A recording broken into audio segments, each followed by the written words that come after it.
Hello and welcome to the EXP Required podcast, where we talk about Final Fantasy and lots of other things. I'm Jack, and I am joined by Mol. How you doing, Mol? Hello, I'm not too bad actually. It's been a surprisingly busy week. Again, just like last time we did this, I've been doing a fair amount of gaming, and none of it's been Final Fantasy. I've actually been playing a lot of Baldur's Gate 3 for the Dark first side. time.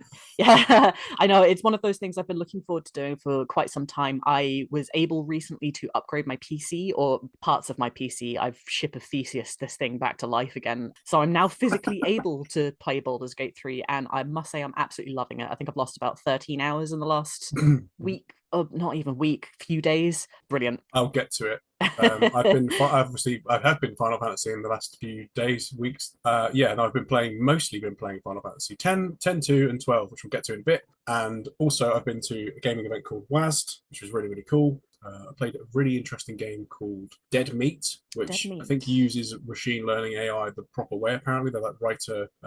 It's a game that's coming in the next couple of years. And basically, it's like a murder mystery, and you speak to someone that's murdered someone, and then like they've programmed into the game. I don't know. It looks really interesting. Let's put it that way. It's pretty hard to describe. Okay. And maybe even I said mean, that. the setup's already sounding Yeah, pretty yeah, yeah. solid. So it's not like AI stealing AI like it was art or anything like that. They've used the tool, like they've written their script into it and then got it to Mm. come back to them and create a character in game, which is quite interesting and it's fabulous. And there was also a pop up book which had like a game running on it, which I think there's footage of online, which was absolutely fantastic. This episode topic, the main topic, is on, I don't know what we're going to call this, but it's the PS2 era of Final Fantasy. So that could be quite vague, could be broad, because there was lots of PS2 games, Final Fantasy related. But we're going to talk about three in particular. The three, are they really mainline? Because we've got 10, 10, 2, and 12. I'd So, consider them to be mainline. 10 yeah, and 12, definitely. yeah. 10-2 occupies a very strange liminal space, I think. But I didn't want to really talk. Well, not that I don't want to talk about Final Fantasy 11 because I'd like to at some point. But it's very difficult to play, whereas 10-2 isn't so difficult to play, and it kind of acts as a bit of a middle ground thing. And actually, from playing it, and we'll get to this in more detail when we go about them in specific detail. But like, it's not that far removed actually as a game from the other games. In some ways, it feels closer to the PS1 games than those two. But we'll get to that. So, just as a starting point, this is the era we're going to talk about. We're not going to talk too much about the other games that came around the same time. They might come up. We're not going to go as deep into them. And these aren't necessarily deep dives into the games. We're just going to talk about the era and what their impact on them was, that kind of stuff. As we did before with the golden era. We could have called this the silver era, or are we going to just go with the PS2 era? I think PS2 era, Yeah. mostly just because I know that everyone kind of agrees on the golden era and the PS1 stuff, but it's a lot more mixed with the PS2 stuff, I find. No one can really agree on whether or not it's all the same caliber. Yeah, okay. So for release then in Europe, because Europe's so important, Final Fantasy X was released in Europe on May the 24th, 2002. Final Fantasy X-2 was released on February the 20th, 2004. And Final Fantasy 12 was released on February the 23rd, 2007. Now, of course, there was an 11 in between there, so the release schedule for those three games is quite a bit wider than the 3 year gap between 7, 8, and 9. So it's understandable why there were other products in the work that were pretty high importance to Square Enix at the time. Or Square, I think they became Square Enix between 10, 2, and 12, which is quite interesting to see. They were Square Soft until that point. I think 10, 2 was the last release before they became Square Enix. Do you know that if that's the case? I've read that somewhere. I did actually know that. I believe it was a case of 10 came out, Advent Children came out, then 10-2, and somewhere along the way, there was the merger with Square Enix. I will need to double check Yeah. that timeline, but I'm pretty sure all of those things happened in very quick succession. But the 10 itself was definitely a Squaresoft product. So like you can see that Yes. this is the transitional era of that movement effectively. Mm. So what I would say about this era is that it's different than the PS1 era as there's very little similarity between the three games mechanically and it was a lot more experimental. But these three games, all to me, certainly, and this might be a little bit of bias because I've played the remastered versions of the three of them. I don't think they've had too much of an impact on the performance necessarily. Maybe just the graphics have been upscaled and somewhat, but they certainly feel like they pushed the technology of the system somewhat. But the PS1 era obviously did. But Final Fantasy X's graphics were mind blowing at the time. I feel Uh, like as far as graphical boundaries being pushed, the PS1 obviously was very much the first obvious system that really pushed stuff to its limits. I mean, you have the fog loading screens of Silent Hill, you have pre-rendered backgrounds of the Final Fantasy series, and then 3D models on top of them. But for me, when I think of graphical upgrades, I always think of, well, obviously there's graphical upgrades with the PS2, but very specifically the graphical fidelity of the PS2 I always find to be very, everything is Sexy, very sexy. Very sexy. Yeah. Everything has its own identity, I feel Yeah, like. Nothing looks exactly the same. Everything still needs that hint of they had more. It seems like they had more of like a paint palette to go with, so like it enabled them to be a bit broader, I guess. Because obviously yeah. you can tell 7, 8, and 9 like they were stretching the systems to their limits. I think with those situations, whereas like with these three games, certainly I don't know if this ties in with what you were thinking, but like you can see certainly graphically you can see a through line Mm. between 10 and 12. If you look at the difference between 10 and 12, which came out 5 years apart from my count, I think it's the same within the States and Japan, but just a year behind. Then effectively what you've got is a situation where like it's night and day. You could argue it's the same between 7 and 9, but then again, I I don't feel know. like those are too similar actually with the Yeah, pre-rendered backgrounds and the 3D yeah, stuff. Whereas just the comparison between 10 and 12, they look similar insofar as they are, the same 3D backgrounds and the same 3D models on top, and you've got the same kind of things going on. But otherwise, they have very different identities. They look different when you look at them side by side. Like you would be able to understand potentially that they came from the same series, but beyond that, there's nothing really yeah, too identical about them. And yeah. again, there are so many things in the PS2 era that are so stylized. I mean, you have the jump up from Silent Hill 1 to Silent Hills 2 and 3, which look absolutely fantastic. You have, these updated Final Fantasies, which look nothing like the prior Golden Age ones. What other games came out on the PS2? The first PS2 I ever owned was about 15 years after it came out, so I'm not quite up to scratch with all of the games, I thought I was unfortunately. late. It was only 3 years for me.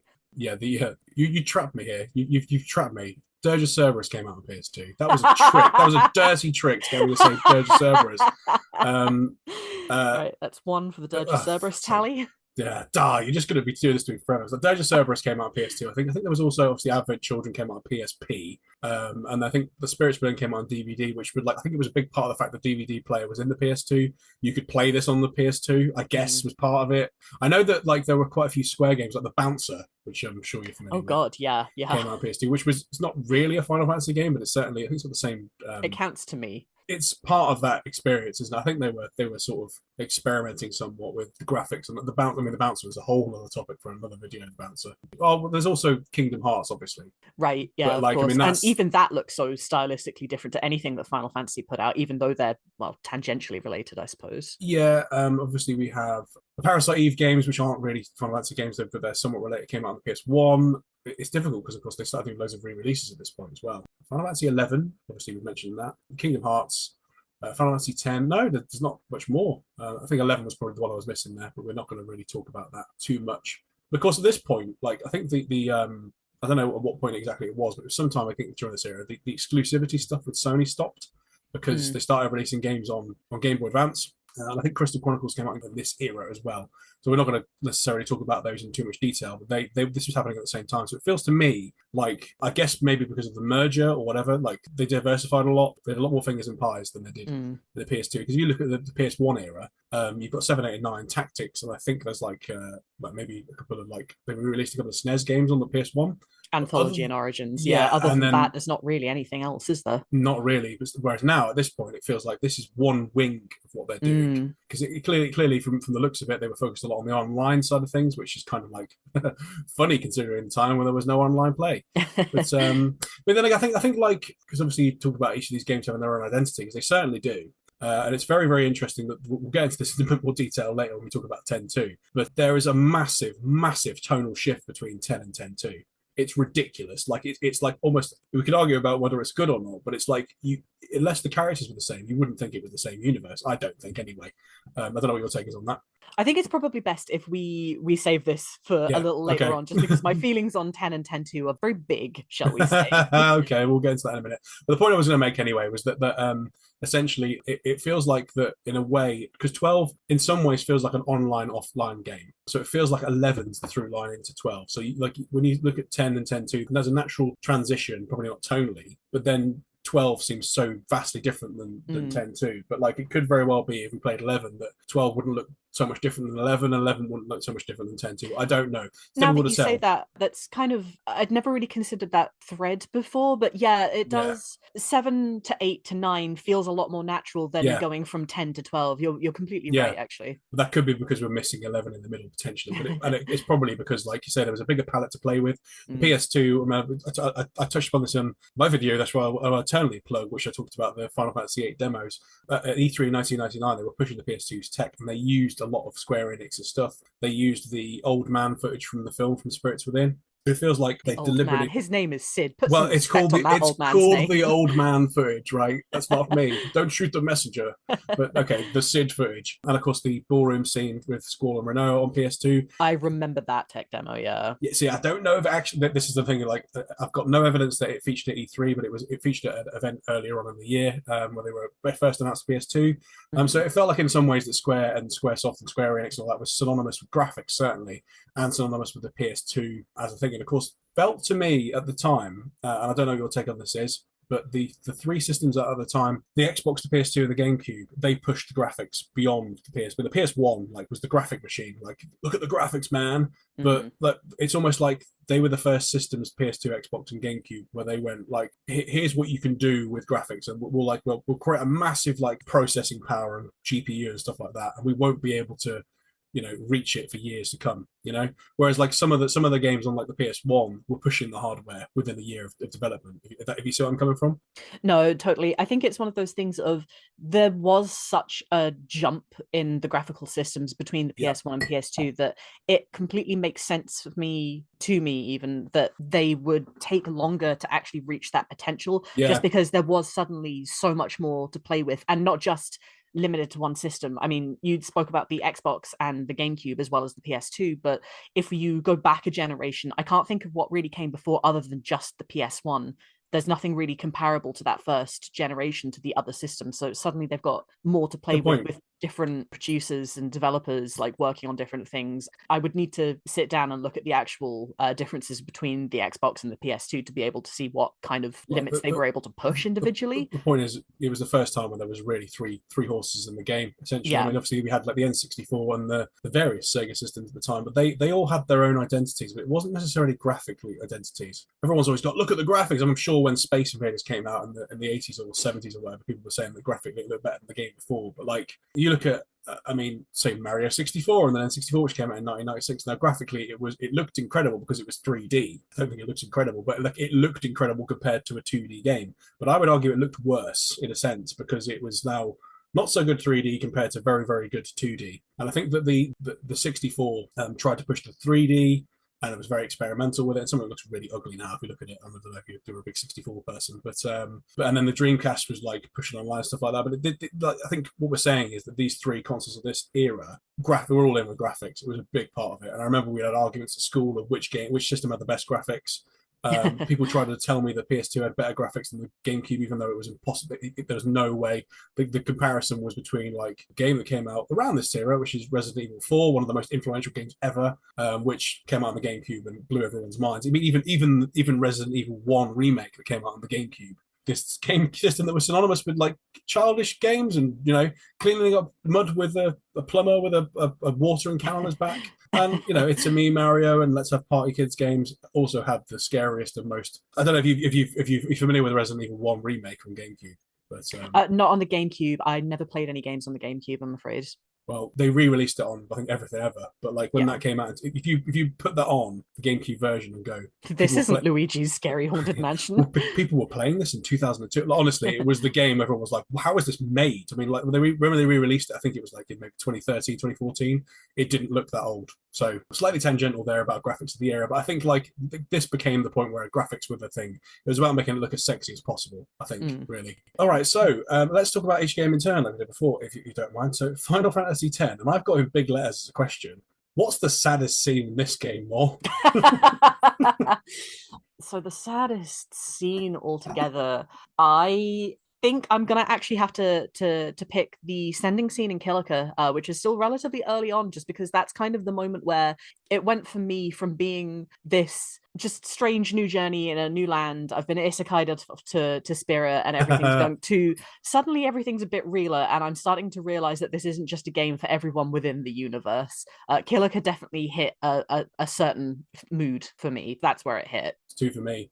Bearing in mind, like I've only really like completely got this game's only really got into my soul recently, should we say, when I've been playing it. There's two. They're spoiling the ending, by the way. If you're listening to this podcast, not expecting spoilers, then sorry, you might want to turn off now.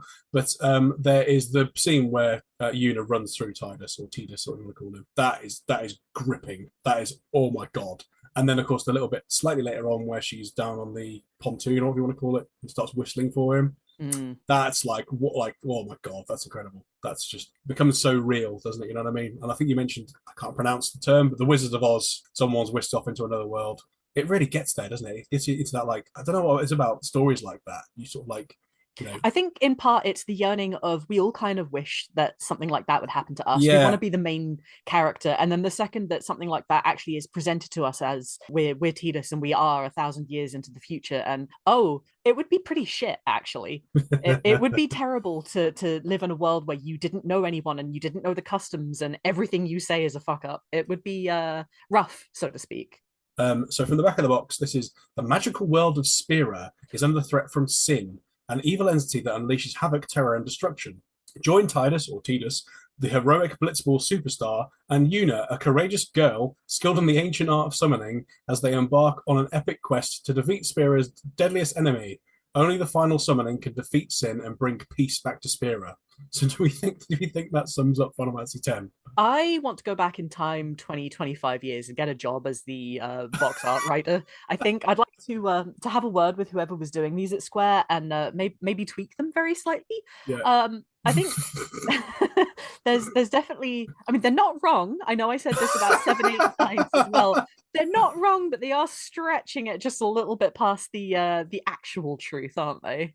I think like it was more like it felt like casual sexism to me here. The way they're like join Tidus, a heroic blitzball superstar, and Yuna, a courageous girl. It was what it felt like to me when I read it. I was like, what?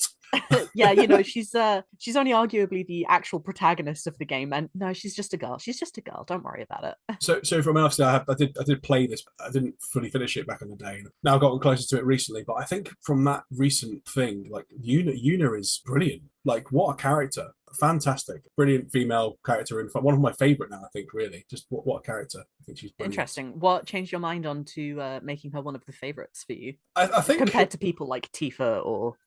Well, I think that like those characters, so Tifa and Dagger I've always liked, but those characters like you know what they're about straight away. So like Tifa, quite a no nonsense practical woman, runs a bar, appears very hard on the outside, was actually quite sensitive on the inside. You know, the typical kind of like, you know, and it's very immediately apparent that's the way Tifa is from the get go. Dagger, who I like from Final Fantasy IX, is very much, you know, like, I guess in a way the same, like appears to know what she's talking about and then ends up being a bit of a doofus deep down, doesn't know what she's doing kind of thing. Doofus is that the right word to use? I know what I'm doing because I'm royalty, but actually I haven't got a sodding clue. Whereas like the way that Yuna was sort of served up when you play the game, and it might be because of the quality of like, how do you pronounce it? Is it Isekai? Is it the Wizard Isekai. of Oz? I call Isekai, the Wizard of Oz style. We've been whisked out of a world thing because of the way that is presented. Because Tidus is the outsider and he's brought in. Yuna, like the way her character is brought in is like you're good at seeing it through his eyes, so you don't quite see. I'd argue those other games, and even 8 and 8 as well, is like even though they are central, the central characters in those games are the male protagonists. So Cloud, Squall, and Zidane. Then the other characters like naturally sort of progress around them. Whereas in this game, it takes a while for Tidus and you to warm to the characters and understand who they are. So I think that's a lot of it, and I think that like Yuna, when she first starts, is sort of set up as this almost like she should have been the protagonist because she hasn't got a clue at the start, and she's very like, you know, there's that first scene. I think that's the first time you see Yuna where it's the CG cutscene where you go into the I'm terrible with names of places, like even if I played it recently, the first temple you go into where you're told you're not The allowed to go Besaid in. Temple, Yeah, yeah. there we go, Besaid. Like, people are going to be flaming me. You don't know the names of these things. I do. It's just that, like, this is the point, and we'll get to this in a bit, where like the names start getting like ridiculous. Is this a character or a place? Anyway, so Besaid, yeah, the first temple you go into, and you see the scene where Yuna's first got her first summon, and she sort of walks out. Is that the first thing we see, Yuna? I believe so. Yeah, The cutscene is her coming out of the trials yeah, of the faith, and then I think a little. I don't think it's too much later on, but yeah, then she summons Valor yeah. for all of the kids to see. But you kind of like see when you first see her in that scene, she's sort of like, looks like she's just been dragged through a hedge backwards kind of thing, and she's like, "Oh, help me!" And she's presented as this weak, sort of vulnerable. These people have got to be her protectors and protect her kind of thing. But Mm. then as time goes on, like, and through the relationship with her and Tidus, I'm gonna keep saying Tidus, by the way, just because it's easier for me to say. She kind of grows, like, to me, and again, I've not like played this multiple times, so maybe it's my fresh perspective, almost like the 7, 8, and 9 male protagonists do, if that makes sense. That's Yeah, why I think I relate more to her in a sense. no, I can see that. So anyway, we're tangential, but that's cool. What's your personal history with this game? And I'll sit back and relax because I'm sure it's quite broad. I did not own a PS2 until obviously relatively recently, about 15 years after it came out, was the first time that I bought one. I do remember I got it for 20 quid, which I thought was an absolutely banging bargain. And as far as I'm aware, it still works. It's in the attic. I haven't touched it in about 10 years. Here's hoping that one day I'll be able to get it down again. So while I was in secondary school and 10 had just come out, I know that all of my friends that did have PS2s were able to play, were absolutely excited about it, and talked nonstop about it all the time. So I learned pretty much everything that I knew about 10 via osmosis from my friends at the Yeah, time. I seem to recall going through a period of doing the whole like, oh, we're going to be really super sneaky in school. We used the Albed primers as a secret alphabet to write notes in and stuff, which that's God, cool. I'm glad that those were all burnt or thrown away, because the amount of shit that was probably scribbled on those pages, I would hate to think what all of our teachers thought of us, that we were mental patients, probably. But as far as actually playing 10, I think the first time that I truly sat down and played it, I would have been 19 turning 20. I just entered university and I set up all my stuff away from home. Like, right, let's sit down. Let's actually do this. To my great surprise, after hearing all about 10 for God, about 10 years at this point, I ended up not enjoying 10 as much as I was expecting to. I don't think it's the worst game in the series.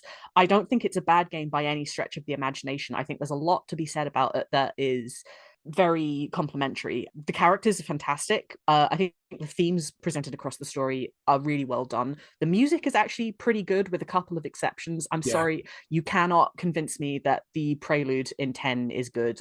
What were they thinking? Good God. But altogether, 10, with all of its really good individual components, just did not come together and coalesce for me in a way that most other games did. I left the ending credits going, okay, that was an experience. I don't know how I feel about it. And then the more that I think about it and talk about it, I'm like, well, the individual pieces are really good. Why don't I see them in a better light? I'd like to sit down and replay it sometime yeah. soon and see if I have a different opinion of it now that it's been another 10 or so years. But yeah, it's a very confusing thing for me to say that I like it, but, because the but is a very big asterisk in my books. Yeah, so that's interesting. So my history, I mean, there's elements of similarity there because I didn't really properly play. I played this like I've poked away at this game in some respects, so it's in there. But my personal experience with it was quite weird, should we say? So I first saw the official PlayStation 2 magazine on a shelf in Asda's back in the day in 2001, showing that Final Fantasy X would be on the PS2, and I actually cried in the shop because I didn't have a PS2. Yeah, yeah, you're laughing at me. I thought you'd. It's funny looking back to Bless. 10-year-old Jack being like absolutely heartbroken that was going to be on the PS2 because at the time, like back in 2001, being able to get a PS2 was like that was too much of an ask, I think. So I kind of like I had a bit of a block on it. So I kind of pretended to hate this game because Final Fantasy 9's better, and I'm like I'm not going to get a PS2. And I actually ended up getting we've talked about it before. Ended up getting a GameCube in Christmas 2002. So I kind of like this sort of game passed me by as the next natural progression from 9 or even 8. But I did have friends that played it, so it kind of got in by osmosis, as I think as you described there. My friend, you're going to be like, what? But he tried to set up a blitzball court on the field outside his house. No. My friends did similar Yeah. things as And well. I still remember like there was like this branch from the trees that was brought down. That was like trying to make that net right. And we played blitz, but it was just an excuse to beat each other up. Was what Oh it yeah. was. Which Well, is fine. childhood is really, isn't Which is it? fine. Like, well, in this game, I got to punch you in the face, and it's fine. Yeah, all right, okay, that's what you want to do, is it? Cool. So I remember that. That's very, very distinctive. And he had like it was like a weird ball. It was like a at the insides, at the innards of a volleyball or something like that. So it was a weird. It felt like a water balloon, but it wasn't. It was a strange. That was a blitz ball. And because yeah, we've used an actual ball, we've hurt each other severely. But we were somewhat sensible. We could punch each other, but we could control how much we do. So yeah, so that was fun. I remember playing that for a few minutes. But I first played this game at the same guy's house on his 11th birthday. So he was a year younger than me, so I was 12. During an all-nighter in April 2003. And I remember it was April because my birthday's in April, and I think he was almost the day a year younger than me. So I remember it distinctly. It was a half term. I think it might have been like an Easter half term or something, because it was the first time I'd stayed up all night like ever in my life. And we did like the cultural things that are at the time. So we watched the first Resident Evil film and Signs, the movie Signs as well, which is another classic. And we played, and he got the PS2 for his birthday that year, but he also got a bunch of games with it. And one of them was Final Fantasy X. But I remember being like, oh my god, the scene you just described there, the opening scene where the prelude is wrecked with the like funky disco-y techno-y version of the prelude, it sucks a bit, but like the graphics and the world was just like, oh my god, and there's voice acting as well, which we'll get to. So I mean, I was like, I hate this though, this sucks, but I was like, this is so good, I really want this, but I was like, no, it's terrible because I can't have it, I'm not allowed it. And of course, yeah, my friends used to go on about how good it was. I didn't get too much later, and I remember someone having a go at me once actually, because I was like, in my typical, no, it's rubbish that game, because I couldn't get it. Someone had a right go at me about, well, it's just because you don't understand the sphere grid, and I was like, yeah, I know what that is. So anything more to add on personal histories of this game, or No, I don't think I've got anything else to add on to that. no? Okay, so in terms of what's in this game, you can summon your Aeons, as they're called in this game, in battle in this one when they stay there, which is quite an interesting mechanic. That's a new thing. What's interesting about this is that it's tied as monologues, this game, like a lot of 90s movies. I mean, obviously, there are not more than just 90s movies do that, but there are a lot of 90s movies like Goodfellas, which has a guy talking over it, Shawshank Redemption, which has a guy talking over it, Forrest Gump, there's a guy talking over it, and then the story comes out over a long period of time. And that, to me, this game feels like an extension of that. It's probably me overthinking because there's been, monologues over films, I'm assuming, since they've had sound in films, but like, I don't know, it just, to me, it feels stuck in that like the end of that era kind of thing. And I quite I'll agree. It yeah, feels very typical of that era. I'm trying to think about other games that do monologues like that, and I can't really think of any off the top of my head, especially not in Final Fantasy. It stands out for that alone. listen to my story. Which brings me on to the voice acting in this game. What do we think of the voice acting in this game? I like the voice acting. I Really? know it's one of those things that's very easy to joke on, and this Ah, I'm so glad you brought that up. If yes. you'll give me just 1 minute to get to that. Sorry. So a lot of the voice acting for the PS2 era stuff I find is very, because it's kind of the first time any series really gets around to doing that. A lot of it does sound a little bit stilted, a little bit Yeah. not quite polished. I prefer the not quite polished to the overproduced Hollywood acting. I always have it. It feels more natural, even when it's not good. It draws me into the story, and I know we talked about this in the last episode, but I prefer realism to overproduction, I suppose. When I hear people talking the way that they do in Silent Hill 2, for example, which is fantastically memed on because, my god, they don't sound normal, but Maria? they were specifically produced to sound like that, and it works really, really well, in my opinion. It doesn't work the same way if you had someone like Chris Pratt voicing James, for example. God forbid, I've just talked that into existence. Oh my god. He can't Yeah, that he would can't be be James. He's Mario. He's got to stick as Mario forever. It's a me, James. I'm trying to find my daughter. But as far as some of the specifically stilted performances in 10, like the laughter scene, I think what everybody fails to remember is that these are very specifically manufactured situations within the canon, within the actual world. Yeah. Tidus doesn't laugh like that. He's forcing it for a reason. and it's one of those things that I know is just a joke, but and Yeah.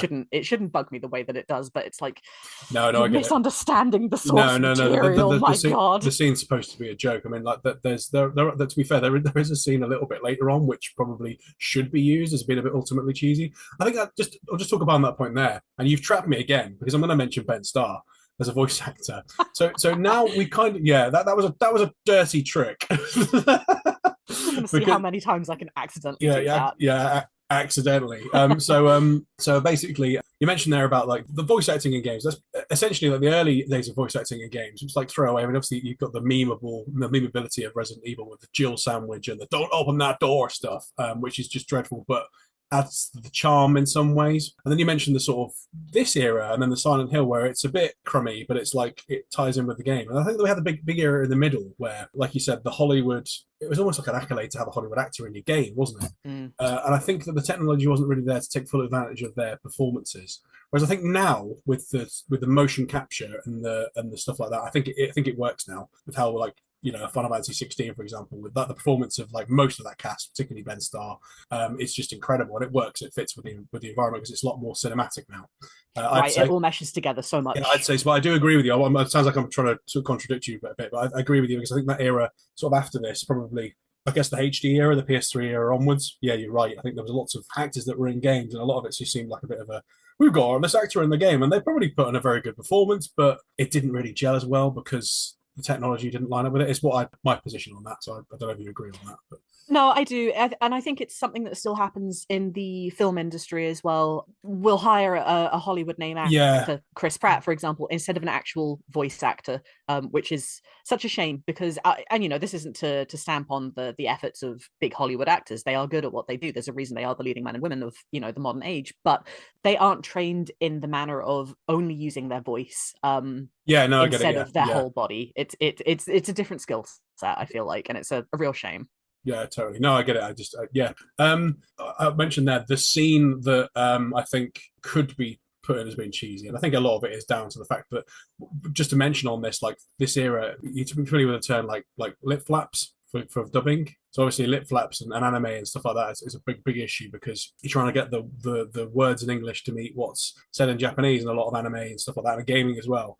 That's always a challenge because you're trying to get something in Japanese, they might say something like really long, say something really short in English, and then in English, we might be the other way around. So, trying to get a script written to fit the lip flaps, and then not, heaven forbid, you touch the artwork in any way and upset. But you could just extend that scene to have him moving his mouth a bit longer. No, but that'll upset some people. But yeah, obviously at the time, the technology wasn't really there to be able to readjust. And I believe that I think it's Riku says at the end of every sentence Mm. because of like the fact they had to extend her speech or something like that. I mean, but it is an interesting part of the era. But the cheesy part is the scene where Tidus meets Auron again. That is like what? That's the bit they probably should use as like, come on, this is over the top nonsense. It doesn't really fit. Not the ha ha ha scene because that's kind of supposed to be a piss take. But there are parts. I think there are parts of the game you could go, come on, or whatever. I mean, I think it's not that fair to hark on one of the first ways into it. And I think if any of I don't think any of the voice actors are bad in this game, but No, not at all. there are some performances that I think are really good. I think that Lulu's performance, the voice actress that plays Lulu, is really good, and the voice actor that plays Auron, probably because those characters don't move. They're very stagnant like this. I think it probably suits the fact that their voice is quite monotone, aren't they? But maybe that's it. But no, they stuck out as being really good to me. No, I agree. I think all of the vocal performances are actually pretty solid in 10. I'm trying to think of anything that really jumps out as being bad, and nothing's coming to mind actually. Not the NPCs, not the main characters. No, just a good cast all around. No, they are pretty good. Like I said, there's a couple of scenes, but that's typical of any game, isn't it? Or any film. There's always a dodgy scene or something. I do like the thing of this where like this makes me laugh. Where obviously the premise of this type of game is Tidus has come out of the real world, as it's called. Again, something that was synonymous in the 90s. Are we in the real world or not? Aren't we? Into Spira, and then keeps talking about stuff that can't exist. And his excuse is, oh, it's just Sin's toxin. I mean, Like in his defense, he was told to say that, yeah, but no, yeah, it doesn't. yeah, but like it's funny how like he can get away with it. Like it's quite clever that they got around the whole awkwardness that you'd have in a film of someone that comes out of a world, and then everyone keeps looking at them like they're an idiot, and then like I'd this like to see person's Keanu weird. Reeves. I'd like to see Keanu Reeves blame Sin's toxin for the Matrix. It's just Sin's toxin. I mean, you see what I mean? Like in like even the Wizard of Oz and things like that. A lot of the time, the character's seen as an outsider, and it sort of like takes a lot longer for them to be brought round. Mm. But in this, it's just like, oh, Sin's toxin. Oh yeah, okay, yeah, that excuses it. You can come along. Like, oh yeah, we get it, man. It's cool. I understand. Like it feels like that a little bit. We've not got the ATB now. We've got the CTB, which is the continuous turn-based battle system, which is just turn-based basically. With the occasional, you can tweak it by putting haste spell or something on like that, which lets you take 2 turns in a row. Or I think some of the bosses can take 2 turns in a row. But I quite like this. I think it's quite turn-based. I know that you can manipulate the ATB system in the older games to make it more turn-based, but I think this probably would resonate with people that are into turn-based gameplay. It's No, not bad. definitely. The CTB system I found was very intuitive, which was wonderful, especially if you're coming again from a completely different battle system altogether. You Yeah, have to learn a whole new system. But it's one of those things of when I hear people say that they're not quite sure whether or not they'd enjoy a certain Final Fantasy because of, the battle systems and the way that it's all presented, I'm usually fairly confident in recommending 10's battle yeah, system just as far as it's easy, you know exactly who's going when, yeah. and there's not really too much to do to change that, which is just wonderful, actually. No, I agree. It takes a while getting used to because of course, like for example, the battle which is quite early on with Sin on the ship whose name I forget, where you're attacking the sort of Sin as he comes around the Mm. fin, and he throws down some little enemies to attack you because it's turn based. Like if you're used to the sort of oh my god, I got to be on my feet with the ATB, you can kind of like react differently to that fight and think I've got to kill everything really quickly, and then it kind of like it's a completely different way of playing. You know your turn based, you know who's going to be next, and you can sort of plan your battle out a bit more and go, well, okay, these guys are getting low on HP. That person's going to be my healer for this round, or maybe I need because you can obviously cycle all the characters into the game and tag them in. So no, I think it's definitely unique, and I wouldn't call it bad or worse. I think it was just different. I think it certainly suits this game. So Mm. And what you just said about tagging characters in as well, I always thought that was absolutely fantastic. Wonderful way to actually share experience across party members, a way to experiment with different kinds of parties just across the board as you go through the game. And you mentioned earlier as well about summoning the Aeons, and the Aeons replace the party, if I recall yeah, correctly, which I always thought was a really interesting way of doing summons as well, actually taking control of them rather than just letting them unleash a big attack. I really love that.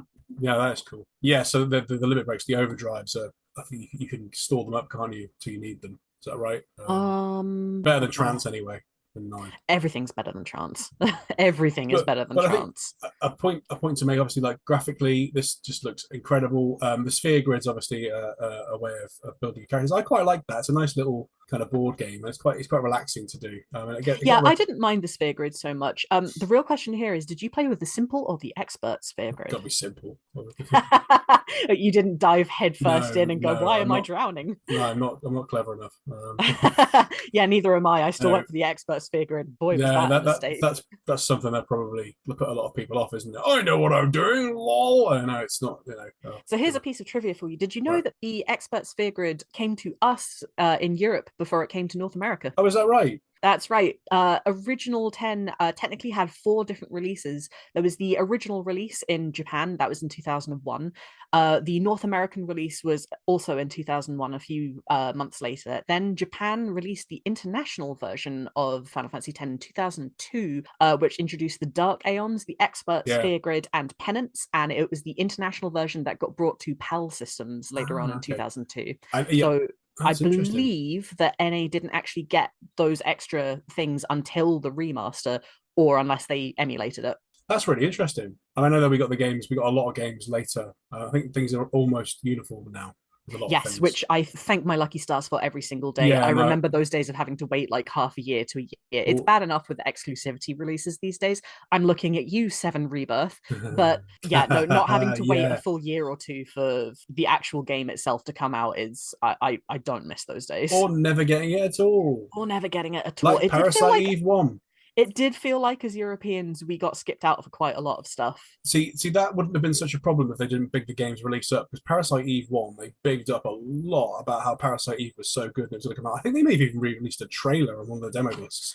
God. I'm not sure if that's true, but like certainly it was on the cover of magazines, Parasite Eve, and then they never released it, which is just outrageous. I mean, I've got Parasite Eve now, which I'm going to play at some point. I got an import on my trusty chipped PlayStation and play international games that will let me play Parasite Eve 1 at some point, because I'm looking forward to that, because that looks fantastic. But yeah, no, yeah, it's interesting that's the case. I didn't realise that. That's cool. I think one thing, without dipping too much into the story, because I think it's probably going to like we deep dive on a story maybe in another episode, but I think that it's interesting. In some ways, this feels a little bit like 9, I think. And my argument there is that, like, it feels, because obviously 9 and 10 were being produced by different parts of the studio at the same sort of time. But like the whole thing with 9, where there's like the cycle of souls, and that like there's like the, you know what I mean? I don't know what I'm trying to. It's very difficult for me to describe why they feel similar. You know what I mean? It's almost like that. I understand, though. Yeah. I think as far as thematic conventions, there's probably something to be dug into there, because you're right in that 9 definitely deals with the cycle of souls and the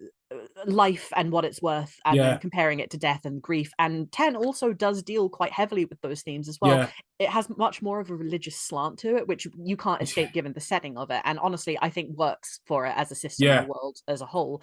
But ultimately it still does very much talk about familial ties and legacies, breaking the cycles of violence, going against your own nature.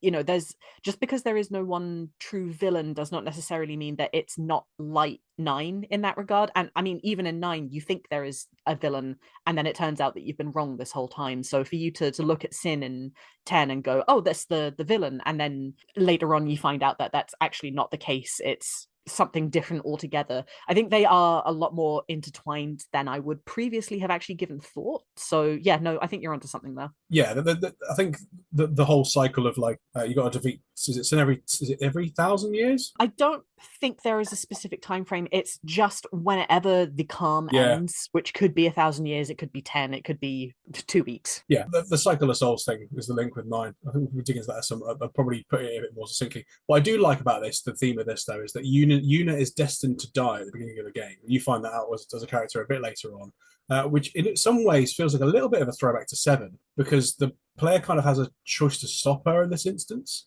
You know, because I think Aerith in 7 was destined to die, but as part of the story. But here, you know up front that that's part of Yuna's destiny. And it's like, well, hang on, we can change this. You know, I think that's a really cool take on that kind of thing. And it almost like, I don't know what, again, because I didn't play this at the time, to this level, that might have been for someone that played 7 fairly recently beforehand, then played 10. They might have thought, well, there's no escaping this then. But it's almost like, in a way, it's a way of like saving Aerith, but not. Do you know what I'm saying? It's interesting that you harken it back to 7, because you said that and it made me immediately think of 9 again, actually. Right. The whole concept of knowing that we're going to die is built up so early on in 9 with the Black Mages and the Black Mage Factory under Dali. Death is inescapable. And ultimately, at the end of the day, it's not that we are stopping these characters from dying, because one day that will still happen. It's just we don't want it to happen under these specific circumstances.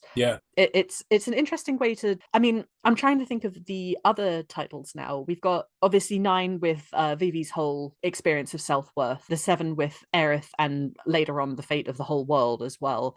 With 8, it's not quite death. It's being erased from existence and having something completely different happen instead, but it's still a fate that we know that we need to change. If we go back even earlier, we have 6 with knowing that there is a manic god trying to, you know, destroy the world, essentially. It's one of those things that the theme of death seems to come up time and time again in Final Fantasy, and it's interesting that only certain titles seem to really capitalize on it. Interesting stuff. I think we've probably talked quite a bit about 10. There's a couple more points I've got. They sex up Riku quite a lot for someone that's a 15-year-old girl, which is a bit weird. I think there's that scene where she like takes the outfit up and meets Tidus. I think she's trying to attract Tidus, and they're around about the same age, so I think it kind of. But it's a bit like watching of its time. Yeah, it's a bit like weird, but I think she is trying to attract him. So I think it's kind of like, okay, I can kind of see it, but it's a bit how they frame the game just to focus it on certain parts of her anatomy. It's just a bit like, okay, this is a 2001 2002 game. Waka is actually a racist. Yep. So like, I remember like reading that like Wakka's racist, and I thought it was like some take on like his design potentially. And then when I started like playing it a bit deeper, I was like, no, he actually is a racist. Just straight up.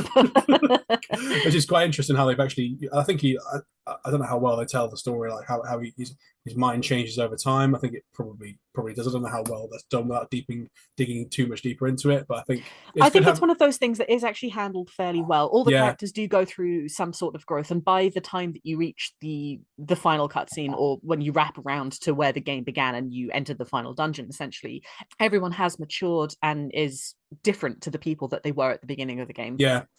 They've all definitely moved on, and Wakka's racism is no exception to that whatsoever. And that's cool, isn't it? It's not cool. Racism is not cool, but it's cool that like a character has a flaw, and then they see something that's contrary to that, and then change their ways, which shows that deep down they're not a bad person. It would be bad. All of the characters do have those flaws as well. I mean, Lulu is very closed off. Auron is Auron. They all definitely have their issues, not just with one another and Tidus specifically, but with the way that they interact with the world. And I feel like a good chunk of 10 is learning how to just accept the world for what it is and people for who they are, essentially, and coming out the other side of this great adventure, which is also really fucking terrible, and being a better person on the other side of it. It is the hero's journey to a T. So unless you got anything more to add on 10, we can move on to 10-2. Wonderful. So from the back of the box, the story continues with the first sequel ever in the highly acclaimed Final Fantasy series. As the winds of change sweep through Spira, new dangers await, and somewhere, somehow, a friend may still be alive. Discover the truth behind Yuna's story. What do we think of that? I think that might be the most realistic back of the box description out of all of them so far. It still feels pretty lazy though, doesn't it? Oh, That feels like it was written by someone, but like lastminute.com, you need to write a synopsis for this. It's like an old Sky One or NTL or whatever. Like having said that, I do feel like actually writing an in-depth, well, maybe not an in-depth synopsis, but writing a synopsis for 10-2 is, without spoiling anything, is remarkably difficult, because there is so much that is revealed to you and so much that hinges on knowing 10 and the original story and plotline as well. I love 10-2. I think 10-2 is a fantastic game, but it's one that I would not recommend without playing or knowing 10 first. No. It's just physically not possible. You would not get the full scope of the game. It's so what was your personal history of this game then? Again, I wasn't able to play it until I got my PS2, so that was for a very, very long time. I believe after I finished 10, I didn't even wait a full day before I put 10-2 into the disc slot. I knew that I was going to enjoy 10-2. It had been recommended to me, and they were not wrong. It's fun, I think, is the only real way to describe 10-2, and it's very disarming in its approach to doing stuff, because it is so different to anything else that happens in the series. It is the first sequel, which a lot of people, I do kind of remember from back in the day, people were raising their eyes about, well, do we really want a sequel to a story? Why can't we just have the next title, as has been the way we do things all this time? And then for it to be a completely, well, maybe not a completely different cast of characters, but to have had time change, and for these characters to be almost unrecognizable in who they are and what their motivations are, I enjoyed that, because the time has clearly passed in game. This is still the same world, but it is a vastly different environment these days. And we get to relearn just why the things that happened in Spira were bad, but from a completely different perspective, it feels like. We're no longer following Tidus, we're following Yuna, and she's changed, and that's a good thing. What can I do for you? That's my memories of this game. In fact, at the Final Fantasy XIV Fan Fest of 2023 in Las Vegas, a few friends and I went to a karaoke room the day after FanFest ended. I chose Real Emotion on karaoke, and I got 100% on it. Well done. Did your outfit change halfway through? That would have been really impressive. God, it had, but it was so hot in that desert, it would have been ruined. That is hilarious. Again, very, very limited personal history with this game, other than I had a friend that was my Final Fantasy friend at school who I'd actually gotten into the series, but he had a PS2 when I had a GameCube. So he had 10 and 10-2. And he was like, well, 10-2 is all, because it had reputation amongst people as being very girly. Whatever that means. I mean, like, I suppose it is girly, but like, but he was really funny because he was like, "Oh, don't, it's really, it's a bit girly," and then he'd like speak in ridiculous detail about the game. So he clearly liked it, but he was like, "Oh, it's a bit girly," and it was like, "Yeah, right, yeah, okay." I mean, like, I remember seeing the intro probably around someone's house at some point, and that was pretty mind blowing. Actually, I mean, obviously the "what can I do for you" thing, but like, and of course people reacted to that as being a bit, "What the hell's this?" But it looks incredible now. Like that opening is so cool, like so Japanese, isn't it? It's just like ultimate, like that we talked about in the last episode about like anime in the UK and West. And it kind of like it was at a point I think there when I don't know if this game had much of an influence on it, but like that was the point where like it became a bit more mainstream anime. I think around that time because of course in the 90s we'd had your Pokemons and your Dragon Ball Z's and your Sailor Moons and stuff like that. And to a limited extent, Power Rangers, which is Japanese but not in a sense. But then, like this around this time was when we talked about Elfen Lied in the last episode. Things like that started coming out, and this kind of felt, I guess, part of that in a way. It was up to date. It was of the time. So this was something we got Definitely, and we were getting things at that time that were similar to this. Is what I'm coming from. It wasn't like everything kind of tied together a bit more, didn't it? It wasn't a relic of what the hell we discovered something from the past and went, what on earth is this? It was like a very much up to date J-pop song. So it's interesting that you mentioned the phrase girly to describe Ten 2, and this is something that I do want to dig in a little bit about, because that was definitely something that I remember from back in the day, as well as it was not necessarily reviled as being girly, but it was definitely on the forefront of everyone's mind of, well, this is very, very different to anything we've ever had before. And it's not just in the fact that it's kind of J-poppy and, oh, we changed dress fizz and stuff like that, but it's an all-female cast. And I don't know if you remember particularly what the cultural feedback was to it at the time, but I don't remember it being particularly positive in that regard. No. Which says something.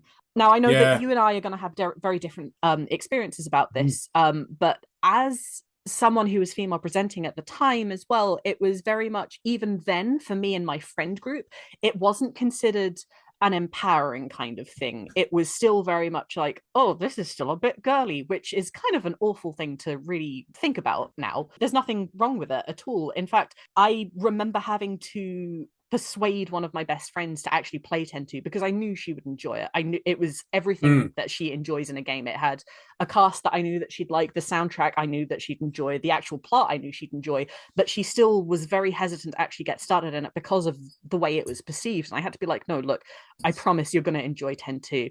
About a week later, I get a message back from her and she's like, I can't believe I went for so long thinking that this was the worst thing in the world. This is fantastic. And I think to date, it's still in her top 3 favorite Final Fantasies. It's so unfortunate that it has that perception of being girly, because I think that kind of overrides everything else that goes for it. And this is kind of going back in time and forward in time at the same time, but 6 and 13 as the ones considered to have the other female leads with Terra and Lightning don't get that same flack. Now, I don't know if that's because they have more of a cast and more of a diverse gendered cast as well compared to 10-2's all-female, unless you account the NPCs and the rest of the world as well. And it's not like it's an all-female world. It is still Spirit at the end of the day. But there is definitely something a little just inherently sexist about the way that it was accepted by the masses. And for being what it is, I kind of almost want to say that it was a massive gamble on Square Enix's part at the time for actually releasing it the way that it was. Considering they've never done anything like this again, I would need to look at the sales data to know whether or not it actually did well or not at the end of it. But I mean, it was a gamble. And for me, it paid off. But my God, getting to that point of the payoff was excruciating, unfortunately. It's interesting. I mean, again, because I had that sort of blocker on 10 in a sense at the time, my memories of it are very hazy in a sense. So obviously this came out in 2004, so that would have been around the time I got a PS2, and I didn't get these games. I don't think I actually owned 10-2 on PS2. I've got the remaster. I definitely saw the cutscene of it back in the day, maybe online, maybe back in the old days of whatever. But I think I mentioned in the last episode, like about, I certainly remember mentioning it at some point with someone, probably several times, about like the perception of girls being for boys, and they said girls being for boys, games being for boys, like and how that's such a foreign concept to me and my sort of life growing up. I'm male and all that stuff, and I'm not like, oh, I'm a man or anything like that. I'm just me. I'm my own person, and I've always been encouraged by my folks to just be myself and don't care what anyone thinks. So that's the way I am. And always have been. Sometimes to my detriment. And like, I mean, there's probably a through line on that about how the world doesn't let people be who they are, and it should be. We're getting really philosophical now, aren't we? But my friends, I've never really liked big groups of friends. I've liked. I do feel like we've got like a shared goal, like a team or something like a sports team or something like that. Maybe not that I'm very good at sports. Like my friends have always been female, male, whatever. It just whether I like the person and I'm interested. And one of my neighbours was a girl I'm still very good friends with now, and we were both really into games. So my perception of like games being a non-girly thing, the things girls went into, was I mean, my sister wasn't much of a gamer. My younger sister, she likes her games, but she wasn't really like a gamer. Like, wouldn't have a conversation this depth about games Yeah. like me and you are having. But I certainly didn't think it was anything that was a non-girly thing until much later when I started getting more involved, even probably into my 20s, where I was like, hang on a minute. Like, I mean, obviously there was the casual sexism stuff back in the 2000s. I mean, I think it's difficult to say because when you're a young person, you naturally make assumptions about people you don't understand and don't know. And I don't know how much from reading that media as a child is a very different perspective to reading that media as an adult. So all that preamble, I don't know specifically about 10.2, but I have read a lot of games media from around the time it came out and just before. And there's lots of like, whoa, the girls are for the lads stuff in there. There's a bit in there. I mean, there's stuff I won't say on this podcast, but it's written.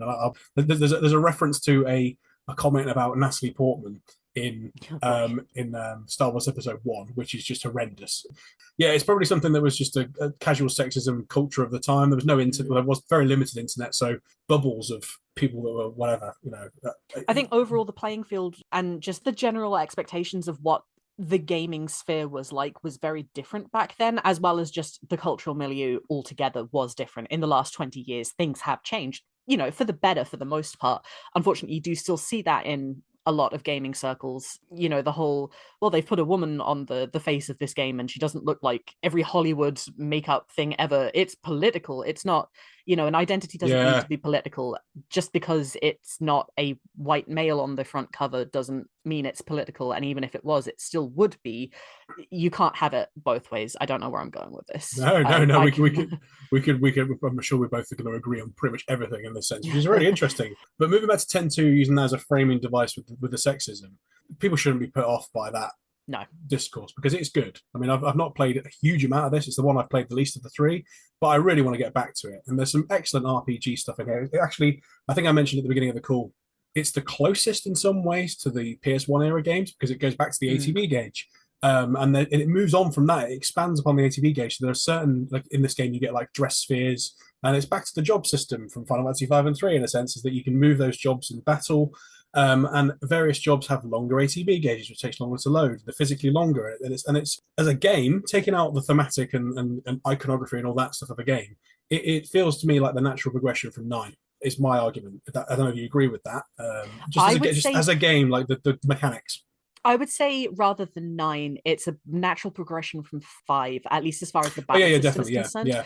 Honestly, I think that 5 has the best job system throughout the entire franchise, and 10.2 is number 2 in my books. It feels so fluent. It feels really good and fun to play, which is just, you want something to be fun to play. You don't want it to be a chore.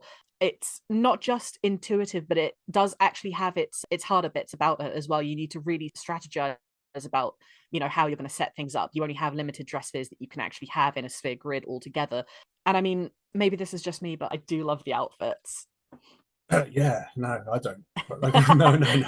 No. It's. I mean, there's an element of like, let's play dress up, isn't there? I defy you find a single male that didn't have like a sister or a sibling or a cousin or something that had a Barbie doll that didn't undress the Barbies. There's an element like whatever. Everyone likes dressing up like in clothes and stuff like that. I do. I don't wear dresses personally. As far as the battle system as well, it's also, in my opinion, the true precursor to the stagger mechanic, which was reintroduced in 13 and then popularized via 13 and then later on with 7 Remake. The battle system actually introduces chaining damage and staggering enemies with the more damage that you do. It's a very in-depth battle system for what is a fun dress up game as well. Yeah, totally. I mean, I think we could probably have a deep dive on this game when Mm. I've played it 19 million times to get all the endings. Um, That's but the other thing as well. It's percentage-based gameplay with 4 or 5, depending on how you look at it, different endings. I don't think there's any other Final Fantasy game that has that many endings. I'm not looking at you right now, 13-2. Stop talking to me. it's also the first Final Fantasy game with New Game Plus, I think. I believe you're correct. I was really surprised when I played this because I've not beaten this game. I've not played much of it, but the last sort of couple of weeks I've played really about 7 or 8 hours of it maybe. And obviously I'm familiar with what I talked about before with the Real Emotions, the name of the song, stuff like that. But I was really surprised about how good it was. Probably about because of the stuff we talked about before about the perception of it being not because it was girly, because that didn't put me off. It was more the fact that it was perceived as being weaker for whatever reason it was perceived as being weaker. And the discourse around this game is, it's 10-2. Oh, God. I think an element of that is down to the fact that it is a sequel, and I haven't played 10 as much. I can understand why people might be. It's harder to be accessible because of that. Yeah. Because you have to understand 10 to really get it. I think sequels by nature are a little not ostracized, but there's definitely an element of you need to know what's going on before you actually get into it, and that can be putting off to some people. And this game's not very good at setting the scene. No. I would argue. And there's that cut scene which you can get in the remastered version of both games, which is 10 and 10-2 together. It's like Eternal Calm or something. There's like a bridging scene of like seeing Yuna's day-to-day life after the end of 10. And I think in that she sees the vision of Tidus, or who she thinks is Tidus, alive, and that sets the scene for this game. But it isn't at the beginning of the game. No. But it's understandable why they opened with Real Emotion, because it's a real. Actually, I would argue that taking the whole God, that's really girly, isn't it, lads at school thing out of it, which is nonsense. It shouldn't be a thing. It's a strong opening. It's honestly a very good opening. It's one of the best. I think it's one of the better Final Fantasy openings. I'd say it's so good. It's almost like, what the fuck is going on? Like, yeah, what's better than to grab your attention than a pop concert? A pop concert, and it's cool. And I think people go on about, oh my God, what's happened to Yuna? She's no longer this sort of, wearing a sort of robe kind of person. Now she's showing a bit more skin and has guns. And I think it actually, again, without knowing the ins and outs of the different twists of the storylines and stuff like that, it's like a release for Yuna's character. I'm going to behave how I want to behave now. And I like that. And it's almost like it's framed as being this girly thing of like, we're going to sexualize Yuna. But actually, it's almost like, I think it's supposed to be an empowerment thing, I'd argue. No, I 100% agree. And especially, I know I said earlier about the whole, it feels nice knowing that this is a continuation of the world a couple of years after 10 ends.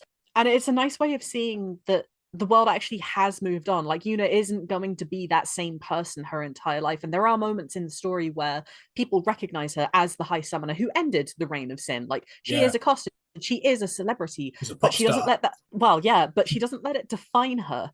She has her own path in life that she wants to choose. And ultimately, she's only 19 in this game. She has a whole life ahead of her now. Whereas that's ancient in Final Fantasy. She's an old lady. Really is, isn't it?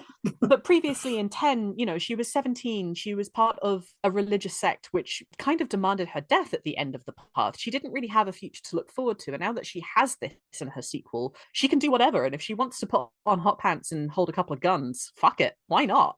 Yeah, and I think that part of it, I mean, I don't know what the marketing was like for this game, but certainly her character model of being like, it is empowering. It's not like, oh, there's a sexy girl in hot pants. It might have been, maybe it was done to sell the game to people. I don't know. Certainly her character feels natural. I think they've still sexed up Riku a bit too much. Yeah, the thief dress sphere is about that. It's a little bit like, oh, hello. Yeah, a bit strange. Let's move on from that.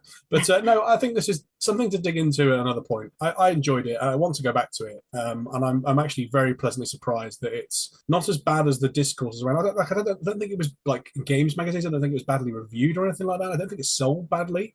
I mean, one thing to mention upon this is that, it's probably one of the more influential Final Fantasy games if you think about it. And my position on that is because it's the first sequel, it was relatively successful. So it led the way for a compilation, which came fresh afterwards. And then eventually the Final Fantasy 8, Final Fantasy 8, Final Fantasy 7, that was wishful thinking, Final Fantasy 7 remake project that is all the rage now. So I think this game is, and then the Game Plus thing, which is part of pretty much every Final Fantasy game now. Something about this game as well is that like they evolved the 3D stuff. So it wasn't just a case of like, because obviously 10, we didn't touch upon too much, was trying to be battle in the place you're in, but they kind of got around that by like making the battle look very, very similar to the place you're in. And this does that as well. But you can jump across platforms and move around the world a bit more. And the camera angle changes when you move. It's a lot more dynamic. It's a lot more dynamic, and it takes the whole, because obviously in 10 they're not fixed backgrounds, in 8 and 9 and stuff like that they are fixed backgrounds. And when you move to it, I think you can move to certain points in certain screens in some of those games where the camera angle changes. I'm not sure if that's true. I'd have to look up that, but I think you're just loading another map background at that point. Whereas here, like, you're in a 3D world and it moves around. Some of it's quite jarring. It's a little bit dated in places where you run across the thing and then the camera angle changes. But it's worth noting that this would have been, probably amongst game critics at the time, probably would have been heralded as being the step forward. But I know something that we talked about last episode was the whole concept of every single Final Fantasy pushes the boundaries and does something different. 10-2 is no exception to that. Yeah, and I think a lot of it, and I would probably hazard a guess that there's so many people that bought this game wanting the sequel to 10, putting it on, being put off, and then reading someone online probably at this point saying it's girly and going, this isn't for me, and putting it down and not giving it the couple of hours it needs to load into. But you could get past that initial hump, haven't you, really? It's the learning curve for all new games. Yeah, figure out what the hell's going on and then figure out if you like it. So you mentioned the remaster as well, and 10 and 10-2's remaster came bundled together. Indeed. 10-2's remaster is a little bit different to 10's. There's less going on there. Unlike 10, the OST wasn't remixed. There wasn't anything particularly that was upscaled as far as I'm concerned, as opposed to the character models of 10, which were very much changed. Not necessarily always for the better, but 10-2 Remastered also finally gave us the international version, which I don't believe was released outside of Japan. I'm not sure if it was released in North America, actually, but that gave us the extra scenario dungeon post-game and the extra 2 dress spheres of Festivalist and Psychic. So finally, with the remaster, we have access to everything 10-2. Good stuff. Really cool. So, yes, so that's the end of the 10-2 discourse for now. Final Fantasy 12. This from the back of the box. Challenge an empire, liberate a nation, and change the world. As the future of Ivalice hangs in the balance, the mighty Arcadian Empire edges over closer to war with its old enemy, Rosaria. Lying between them, the tiny kingdom of Dalmasca celebrates a royal wedding and the promise of future prosperity. 2 years later, a Dalmascan street urchin named Varn looks to the heavens and dreams of leaving his fallen homeland to live the life of a sky pirate. Free to go where he will, he is about to learn that the freedom he craves is not easily won, and that to realize his dreams, he must first realize the dreams of a nation. What do we think? So that's a load of bollocks. Yeah, it is a load. Oh my god! Please, Mol, go on to explain why you think that's a load of bollocks. Well, I don't think most of that introduction was necessary, to be quite honest, because that's all pre-game stuff that you learn in the prologue, which takes about 15 minutes. So you know it before you've even picked up the controller, really. And the rest of it's kind of what's all this about Varn realizing the fate of the nation or whatever? That's does that ever happen? You could cut Varn out of this game and it would still work, couldn't you? No, you could not. We're going to be throwing hands. Yeah, I'm just going on that like mile dig at Varn. There's going to be a lot to talk about on this one. I can feel it. So I think, do you want to go? No idea. No, I'm sure I have an idea. So, how many hours have we got? What's your personal history with this game? So, my history with 12 is an interesting one. Going back onto I didn't own a PlayStation 2 at the same time all of my friends did. My best friend at the time owned 12. And obviously being best friends, I trusted their opinion quite a lot. They came up to me one day after months of being in the computer lab at school and looking at all of the promotional material and all of the CG renders of these new characters. And why is this woman picking her nose? And, not knowing, oh, have you not seen that artwork? No. Oh, I see. Right. That was the render of Ash that I spent countless hours looking at in the computer lab and being like, what the fuck is she doing? After months of looking at images, my friend came up to me after having played a bit of 12 and went, this game is shit. You should play this. And I went, okay, because I trusted my friends. Oh, I see. Years later, I got my PlayStation 2 and I finally thought, okay, you know what? It's time for me to sit down. I'm going to try and tackle every main numbered game in the series. This will finally put me on the thing. And 12 turned out to be really good, actually. 12 Mm. turned out to be a lot more in depth than I was ever expecting it to be. It turned out to be a fun new battle system, which required some thought put into it, sure, but was different enough to make me think. It had a beautiful art direction and it had a completely different vibe to any other Final Fantasy I'd ever played before. Now, 12 was my introduction to the Evilus Alliance, and depending on how you view the entire timeline of the Evilus Alliance, 12 is either the third or the fourth entry into the Alliance as a whole. Originally, it was Tactics, which came out in 1997. It was followed by Vagrant Story in 2000, which was never intended originally to be set in Evilus and has Right. since kind of been accepted as part of the canon. That was then followed by Tactics Advance in 2003, Yep. and then 12 came out in 2006. So there's quite a lot of history to go on and a lot of lore to be built on. I find that the Evilus Alliance is so rich and so full of depth and so unlike anything else in the Final Fantasy series that I kind of can't help but love it. And it helps that I have since found a friend group that adores Evilus, that really resonates with the political nature of it and Yes. Matsuno's vision of what he finds interesting to talk about and just the world as a whole, honestly. Yeah, 12 shot up to being one of my favorites in a very, very short period of time, and it never quite left that spot for me. So my history with 12 is quite a, let's just say, for preparing for this episode was quite therapeutic for me. So I got this for Christmas 2007, and I convinced quite a few friends at college, because I started college in 2007, to get it as well. And they'd never played Final Fantasy games. I think one of them might have done, but the rest of them didn't. Now, at that time, I was the only person in that friend group that had a part-time job. And we were also obviously prepping for maths exams, and I got everyone into it, and they all beat the game before me, and they were like involved chatting about it, and I couldn't keep up. So it became very sad, this game, for me for a while because of that. Because I played it on Christmas Day and really loved it. I thought it was fantastic and really wanted to get into it, but didn't have the time to do it. And then by the time they'd all beaten it, I felt left out and kind of felt a bit emotional about it. And I don't know what the word would be there, but I felt like it was like, Melancholy. yeah, a little bit like, I missed out on what I could have done and experienced that. But, I still love it. And again, it's one of those ones I've never like fully beaten 100% or any of that jazz, but I really want to. Like, it's the only one. I mean, like we talked about 10 and 10-2 there. When I first played them, I had in a way similar experiences because of like less exposure to them, should we say? But I wasn't driven to really finish them, and I put them down because of like that blocker I had on 10, for example, or whatever.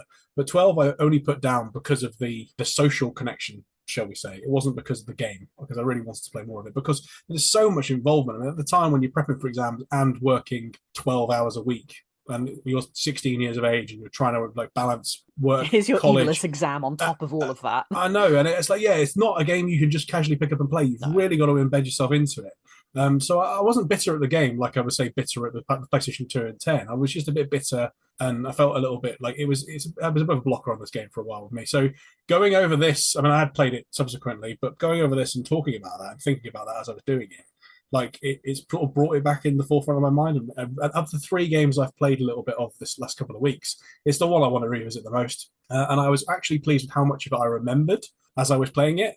And I was like, oh my God, like I've got more knowledge of this game than I thought. You know what I mean? Like felt like that. So you touched upon Ivalice, and I don't think I'm going to be able to rival your knowledge on Ivalice. But on that there, my first knowledge of Ivalice was Vagrant Story. And I believe that Vagrant Story was technically Europe's first exposure to Ivalice, because we didn't get I Tactics till later. I would need to double check that one. Yeah. Vagrant Story isn't something that I've actually had the pleasure of being able to No. play at the moment, or yet, I should say. It's definitely on my to play list. I knew of it, though. That's the thing. So, like, I knew of Vagrant Story. So, when I was in that period where I was wanting Final Fantasy 8 for Christmas, back in like 2000 or whatever, someone was like, do you remember like the old like in a TV series, probably The Simpsons or something like that, where it's like, or it might have even been like, do you remember the TV show Recess? Oh God, yeah, that takes me back. So there's an episode where TJ, the main character, like he's been off sick from school, and he goes in, and everyone's got these things called Mon stickers, and he can't get involved with it, and he's like, oh my God, and then he ends up going to a shop and trying to get them, and they're all sold out, and he can't. He's left out basically, and they have these things called lick and stick alien stamps, which are like the alternative to that. He's like, I don't want them because no one's got them. And then later on in the episode, there's more to it, but eventually everyone gets into the lick and stick and alien stamps. I was going somewhere with this. Vagrant Story was like that to me. It was like at the time I could have got Vagrant Story and been like, oh, this because I was told you want this one instead. It's a bit cheaper and you can get it. And I was like, I don't want that because my exposure had been to Final Fantasy VIII. So, but if I got Vagrant Story at the time, things might have been very, very different. And it's almost because now it's heralded as being this incredible piece of art. And I'm I like, know I've always said with my friend yeah, group, I'm a certain way because I grew up with 7, 8, and 9. I can only imagine how much more insufferable I'd be if I'd grown up with like Tactics and Vagrant Story a instead. Vagrant Story. Yeah, I know that it fits into a bigger world, but I think what I'm trying to get at with that is that certainly this felt like it was a world that had already been built Mm. when I played 12 because I've never played Vagrant. So I played like 10 minutes of it in a shop, and I was aware of it, and like seen videos about it and things like that, and it had been talked about in the background. But 12, when you pick this game up, you feel like you certainly I felt like I was like, you start in the middle. You're in the Thrown middle in of this right at the deep and end. this massive world that's already been built up and stuff. And I mean, Mm. okay, other Final Fantasy games are like that, but I think the world building did less of the heavy lifting in those games because, of course, the time for development was so long. Whereas I think with this, because they already had Ivalice as a template, Mm. it allowed them to build that more political, built-up story, and that's probably a lot of the reason why I struggled to pick it up at the time because it was like this is big. Whereas I think the other games up until this point in the main line, for example, 7, 8, 9, 10, to a lesser extent 10 too, because it's not trying to be big. They are trying to sell you this massive world with limited hardware. So obviously 7, 8, and 9. We talked about in the last episode about how nine's very, very clever at convincing the world's bigger than it is. 10's similar because it has that whole thing where you're battling in the area you're in, but it's not really. It's the same thing, but it tricks you into thinking the world's huge. 12, the world is huge. There's no denying that. There No. obviously are certain limitations where you've got the dotted lines between screens, but there's no denying that this is a bigger Even game. that's just a hardware limitation more than the Absolutely. actual world And itself. and I think I touched upon the fact that a lot of people have said that this game was the sort of the changing point between Mm. the retro and certainly between the non HD and HD era.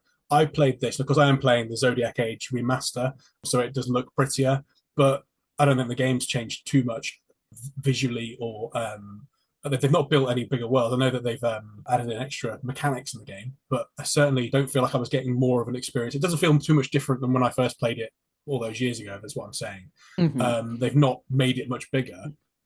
I was shocked I was playing a game from 2006 or 2007 for us, I should say, It because feels so much it's older, modern, or not older. It feels more modern than it actually is. far You're right. far more modern. This was ahead of its time, most definitely. I think Brilliant. it's very interesting that you mentioned that it's a world that's already been created and there's so much that you're thrown right in at the deep end in.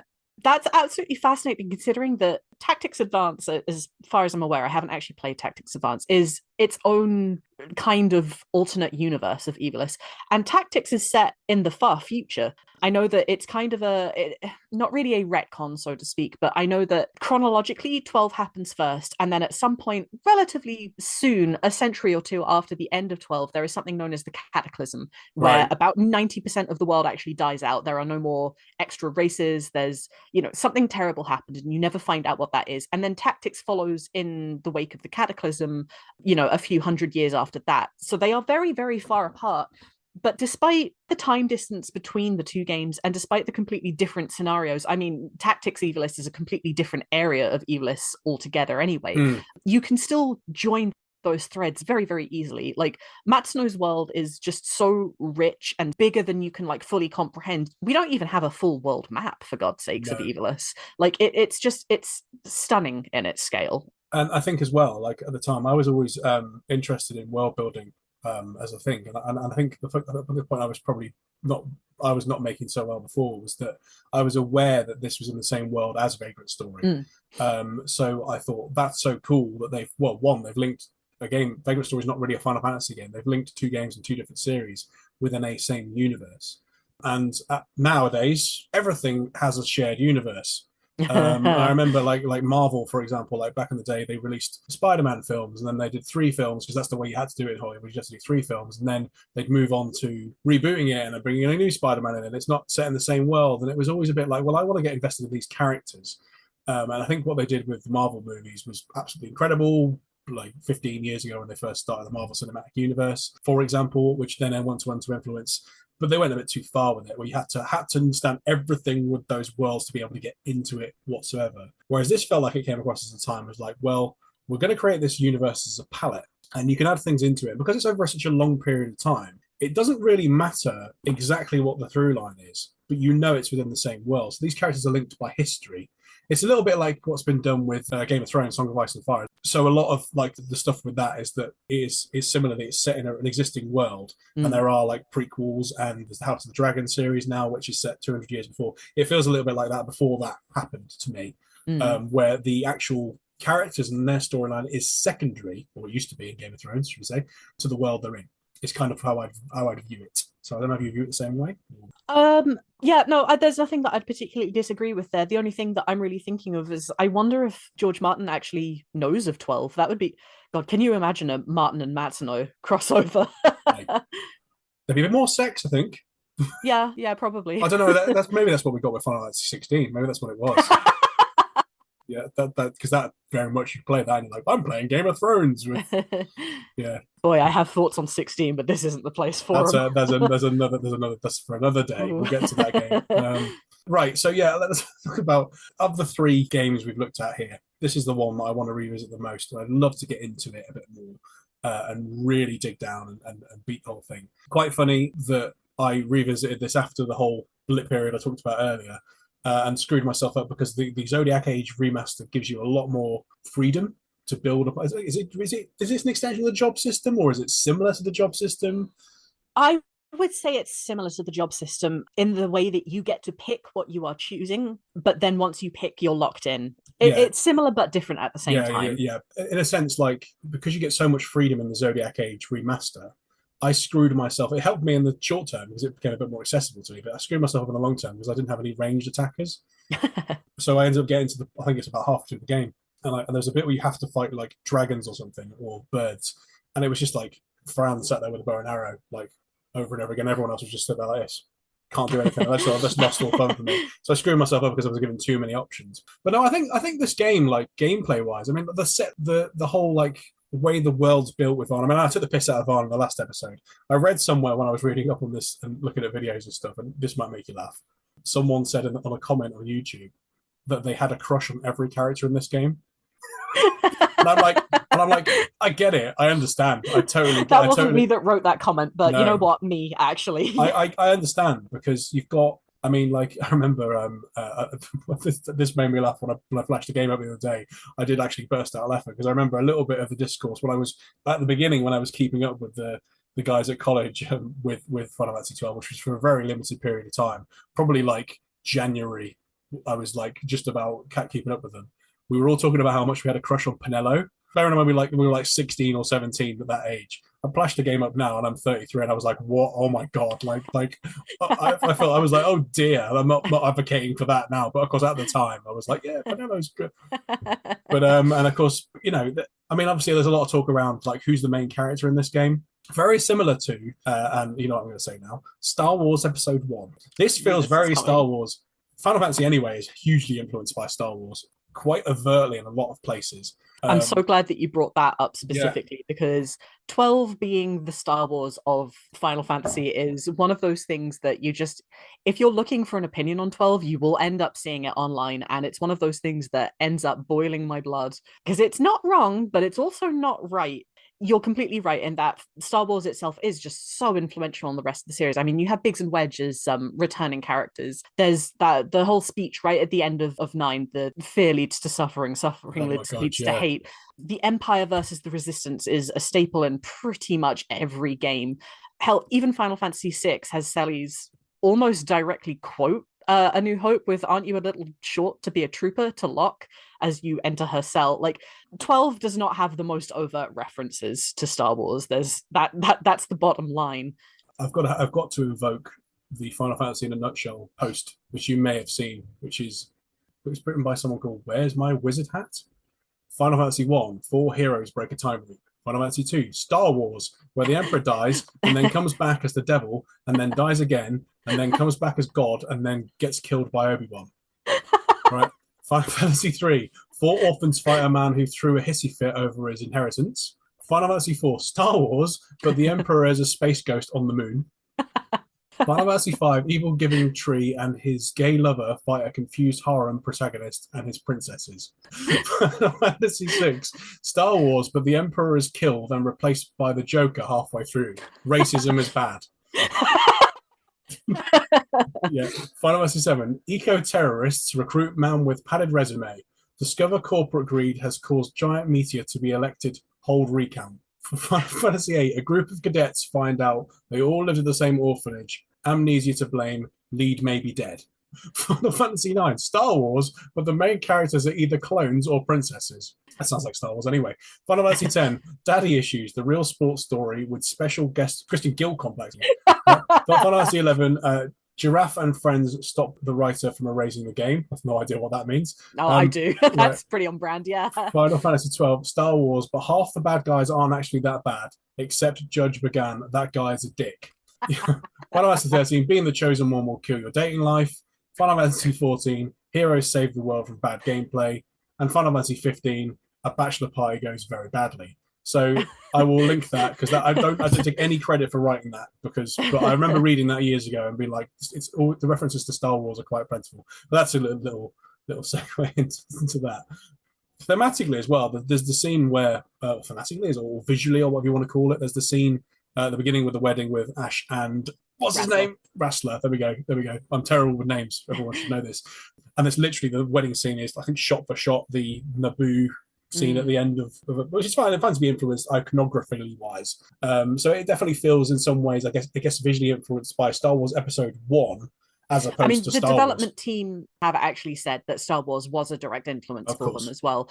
However, do you know about one of the other main influences for 12, which was incidentally also an influence for Star Wars itself? Oh, tell me. So it's Star Wars itself is an American take on samurai films. Yeah. One of the most influential ones is Akira Kurosawa's The Hidden Fortress. Oh, okay. The development team of 12 have also cited The Hidden Fortress as a big influence into how they built their world. Essentially, from what I understand, the plot of The Hidden Fortress is after a war, there is a disguised general and a disguised princess who enlist the help of two peasants to help them get back to their castle and reclaim the throne. I believe Lucas's take on Star Wars was retelling that story, but from the perspective of the peasants, which are C-3PO and R2-D2 in his vision. And again, with 12 as well, Vaan being the peasantry and obviously Ashelia being the princess that's trying to get back to power. Yeah. The parallels absolutely cannot be ignored. I mean, I jokingly wrote when I was writing my notes that this is Star Wars Episode 1 meets Aladdin. Because he's a street rat. Like, he's Aladdin. Oh, my Vaughn's Aladdin. Like, kind of thing. I can't do anything but sing this game's praises, really.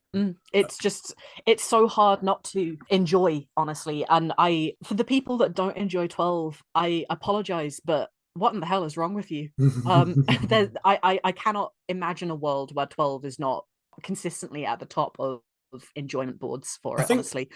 It's weird. We were talking earlier about the through line between these three games, and like it's interesting. Like it kind of returns to 10 in a way with the Gambit, not the Gambit, what's it called? The license board. It's a little bit like the Sphere Grid, but it's a bit different than the Sphere. I think it's better than the Sphere Grid because you can go anywhere. You can spread out on the license board. Obviously, you start in the middle, and then you can expand like a chessboard.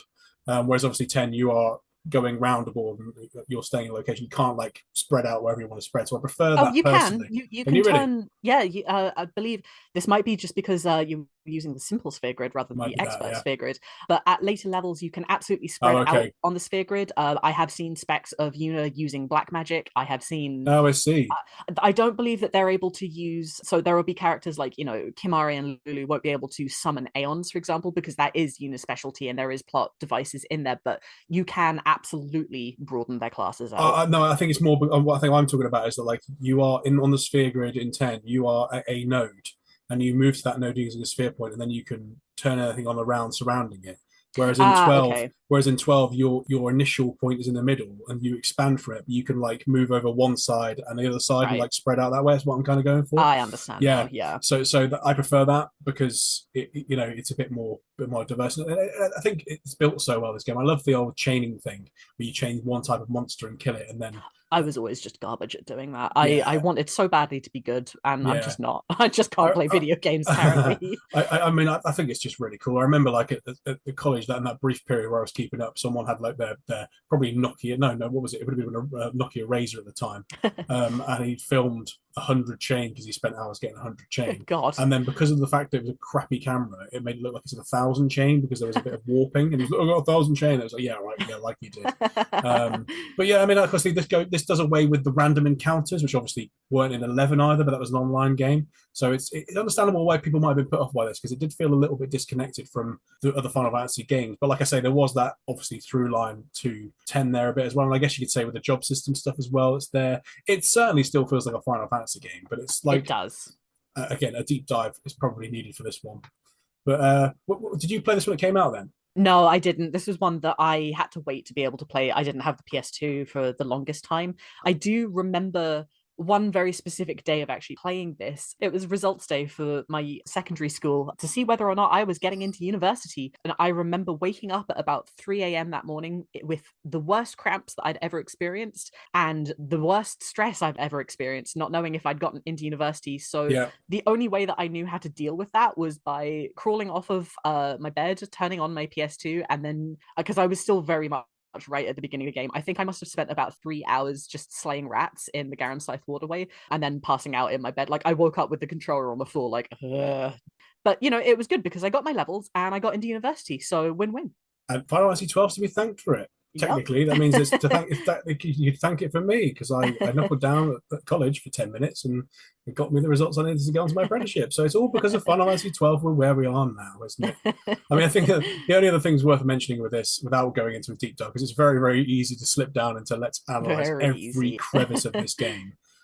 We talked about the voice acting. I think that this is the extension of what we talked about before, where the voice acting is it's not quite as Hollywood, but it's very very good. I think I think they've it's one got of those things that's still very much top of its game, actually. yeah It sounds, and this is the thought that I actually had about tactics when I was going through it as well. And I think this is something that just is unique to the Evilus Alliance in itself, in that everything yeah. feels very dramatized. It's very much, I would not say no to a stage play of anything from No. Evilus. And the voice acting actually really, really serves to hammer that down, especially with the judge's magister. Every single time that they are on screen, it makes me feel like I'm watching something on stage. Althea has such a sexy voice as well, doesn't he? What a sexy man he is. Like, just having a crush on every character in the game. Yeah, it's definitely believable, isn't it? Except Judge Bergen, fuck that guy. Yeah, we just talked about that, didn't we? I mean, I can't tell the judges apart personally, but that's just my thing. That's the idea, isn't it? Because then again, there's probably the link with Star Wars there as well, as all the Imperial leaders are supposed to be generic British guys. It's an old reference, blah blah blah, tiddlywinks. They're very much like that, aren't they? Tiddlywinks. Yeah, that's a posh. Oh, tiddlywink. Let's play tiddlywinks on the Death Star, the jolly old Death Star. Tiddlywinks. Good God, what We're getting a bit too posh now. we are, aren't we? Well, that's for the villains. We're talking about the villains, the posh villains. Oh, that's true. That's true. One other thing to mention: espers and quickenings. They're the limit breaks in this game. I remember watching this at my friend's house because he'd gotten far enough into the game to get this. This is one of the same friends in the friend group had been like, "This looks incredible." Like watching the quickenings cutscenes at the time was like, I can't believe this is on the PlayStation 2. This is just a mind blowing. And it was because he had a PS3 as well. Annoyingly, he had a PS3. I didn't have at the time. And I think visually this looked better than anything that was out on the PS3 at the time. Even with the quickening scene, stuff like that, that was like, wow, I can't believe this exists. We've come so far in a relatively short period of time. And I think that's probably something to sum up. I guess we could, unless you've got anything more to add on 12 specifically. I think actually I'd like to know what was your opinion on the espers versus traditional summons? Did you like them? Did you not like them? I'm sort of a bit, I'm weird with summons because I like collecting and ticking things off. I'm one of those types of people. So I've never really had much of an opinion upon how they're summoned and how they fit into the story. So I don't really have much to say other than the fact that I think that my memory is the first one he gets it Belias or Belias or whatever it's called. It wasn't like a shiver or an ifrit or whatever like that. So it felt a bit like these feel very different and in a sense. But I don't have any. I don't We have any do sort. still have the traditional names in a lot of the ship names, Yeah, though. There is that at yeah. least. So that was the only real comment I'd have on that. Is if like, as I used to do this as a kid, where I'd like all the Final Fantasy games I had, I'd like write down the summons that I'd got on that point in the game and try to go which games are they in before using the internet and collecting them all, doing that. Mm. So this kind of stopped me doing that. So that's my only real comment on it. But then again, the thing is with the summons in the games, it's like I've always probably a hot take this, but I've always felt like they served a purpose. I think in 8, when you play it the first time through, or when I played the first time through, not understanding the junction system, I'd use summons a lot, but I don't really use summons much in Final Fantasy games, to be totally Mm-hmm. honest with you. It gets to a point where they're incredibly powerful when you first get them, and then the more Yeah, that you level up and later game, the less you actually need yeah. them. So that's probably probably a bit of a side slopey answer to you there, but like I think that I don't really have much opinion, but I would say that like it felt less that they felt new. But I mean, I think Baelis or Baelis is related to some ancient mythology somewhere. Mm-hmm. But yeah, no, that's what about you? What about yourself? So I enjoy the espers. I enjoy them a lot more now after having played through Tactics and Oh, I seen see. Yeah. what they were developed from, which was Okay. the Lucavi, and how that their designs have changed. The original Zalera and the modern 12 Zalera could not be more different if they tried, quite honestly. But the thing that I find the most interesting about the espers is less in their design and more in their actual lore tidbits from the bestiary in 12, in knowing that they are technically the scions of darkness, and that there are, for every single esper, there is an inverse known as the scion of light.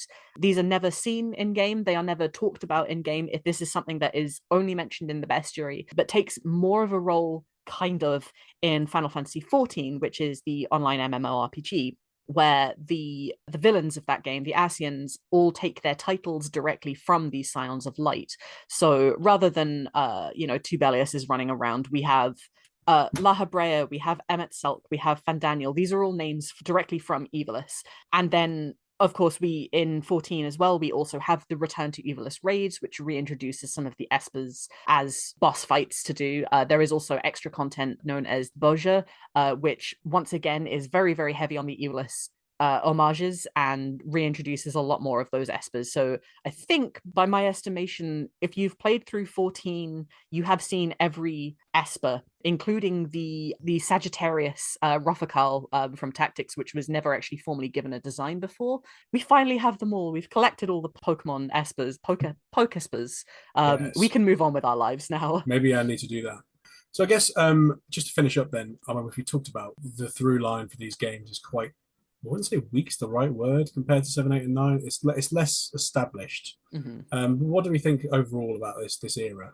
I think, as far as the era itself goes, it's definitely trying something new every single time in a Yeah, way that 7, 8, and 9 didn't really feel like they were pushing the boundaries every time. no, 7, 8, and 9 feel like they all hold hands, but yeah, 10 and 12, they're so fundamentally different that it's impossible to really compare them. And I think that's wonderful in a way, actually. Like, yeah. you can see that they are trying so hard to do something different every single time, and it kind of worked, It really. it does.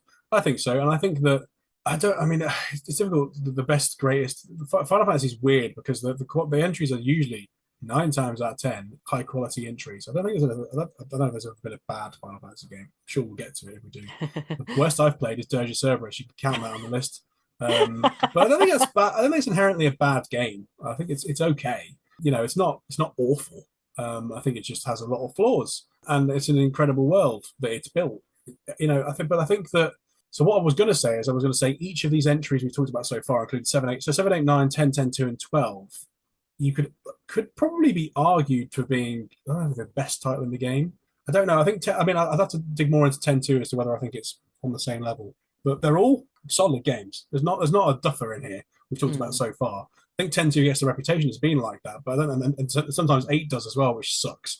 I think it's interesting on the point you just made there about no 7, 8, and 9, none of them really step too far away. But 8 gets a reputation as being really experimental and Hmm. putting a lot of people off with the junction system and things like that. Even that pales in comparison to even the most safe version of these three. They all three do wildly different things.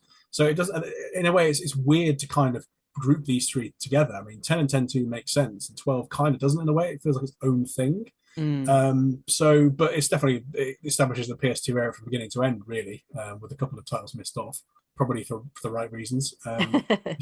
The thing is, if we'd have placed 10-2 in this episode, we're talking about Dirge of Cerberus instead, I think then I would have probably had something to say. And I don't think there's enough of a through line with that one. I think it's probably worth discussing that as part of the compilation, which will be an interesting discussion, I'm sure. But yeah, no, I think I don't have the same warm, fuzzy feeling as I did when I talked about 7, 8, and 9 as a trio. But I that's do not about to 12. say that they're not great. I Yeah. do about 12. You know what I mean? Like I do have that. That feels the same. That has the same level of greatness as the three. I think 10 and 10-2, they're good games. And there's an argument to be made for 10 being one of the greater entries because of how, socially impactful it was and how a lot of the time, the sales it has on the PS2, and it was a massively popular game. But I don't know, I just don't have the same je ne sais quoi X factor. There is with 12, and I think with 7, 8, and 9, personally. Sorry, did you just say the X factor I about did. FFX? I didn't mean to, but that was planned. That was all. That was planned. Anyway, a 2-minute break, and then we'll be back to talk about the wildcard subject if you're up for that. Yes, wonderful. Cool. See you in 2 minutes. So, my wildcard subject for this week is Dragon Ball Z Budokai and the Legacy of Goku, which sounds like a really weird title of something, doesn't it? It sounds like a thesis. It does somewhat, yes. What do you know about Dragon Ball Z? I don't know particularly much, admittedly. I know that it's a sequel of sorts to the original Dragon Ball, which was a manga, later anime, drawn by Akira Toriyama. I know that it loosely follows the plot of the Monkey Prince from Chinese folklore legends. And I do know a few character names and character designs, although I would struggle to match up names to designs. Other than that, not very much at all. I only ever watched maybe 10 episodes 20 years ago. That I believe that was the Cell saga, and I could not tell you what happened in it at all, other than there was a big green dude. That just sums up all of Dragon Ball Z to me. Actually, that sums up all anime, doesn't it? There's just a big green dude. Anyway, yeah, okay. So I'm a big fan of Dragon Ball Z. Interestingly, Dragon Ball Z. So you talked about it there. Some of the Dragon Ball was the original series, written by Akira Toriyama. God rest his soul.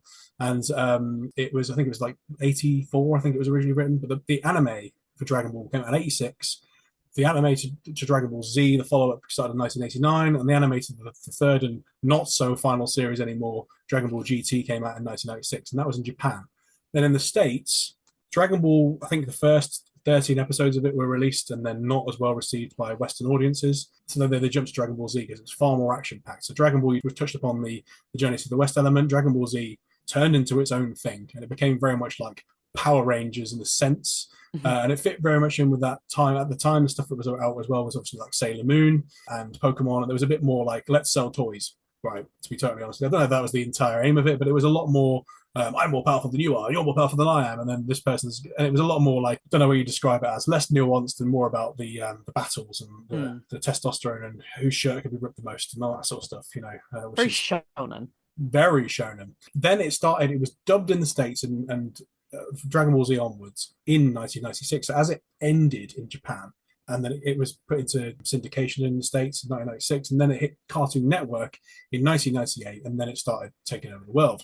We got it in the UK on the 6th of March 2000, and everyone loved it for about a year or so, and then they started going, I don't like that, because we don't want to be into that, it's cartoony and kiddie, and then it became the most popular show in the series. So clearly someone was lying somewhere. But we had it 2 years after it came on the States. So we had like a massive, massive backlog of episodes. So we didn't have the same storyline things. There's lots of story beats within the series that you would have got over time. You would have had to wait for the next episode in America. In the UK, we got almost everything at once in 2000. Almost like the first 170 odd episodes. Something ridiculous. Jesus. So we had it. So it was very difficult to take in because if you start at certain points in the series, the show is very episodic and you can marathon it, and it's not very hard. Because of the fact that it's not necessarily a particularly deep story, there are some deeper elements to it. You can dip in and pretty much know what's going on. That person there with yellow hair is the goodie. It's pretty much the gist of it, and it's easy to fall in. And it's something about Dragon Ball Z is very, very appealing, I think, because we get it 2 years after the States. Obviously, we didn't get it the same way because of that, but then we caught up. So we ended up like dubbing. We had a different dubbing studio, I think, in Canada as well, and in the UK. dubbed like the last 100 episodes very, very quickly. So we ended up finishing the series at the same time as the US. So we got 2 years later and then ended at the same time. So a lot of those episodes are very ropey in terms of the dubbing. Funny enough, talking about dubbing voices earlier, pretty bad. It's notorious for being quite, whoa, what is going on here? But what I learned, that's the kind of framing device in history, is that we got it later and we weren't considered part of the stuff. So obviously Japan got most of the stuff early on. It was finished by the time it became a thing in the West.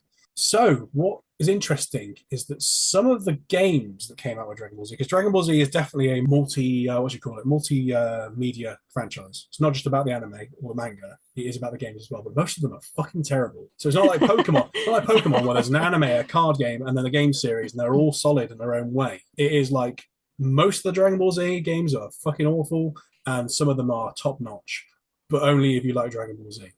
And then a couple of them are pretty good games in their own right. That's how the thing is. But Okay. so that's kind of the angle I'm coming from here. But I didn't realize, and this blew my mind. It might not blow your mind quite as much. I thought we got the first game much later on.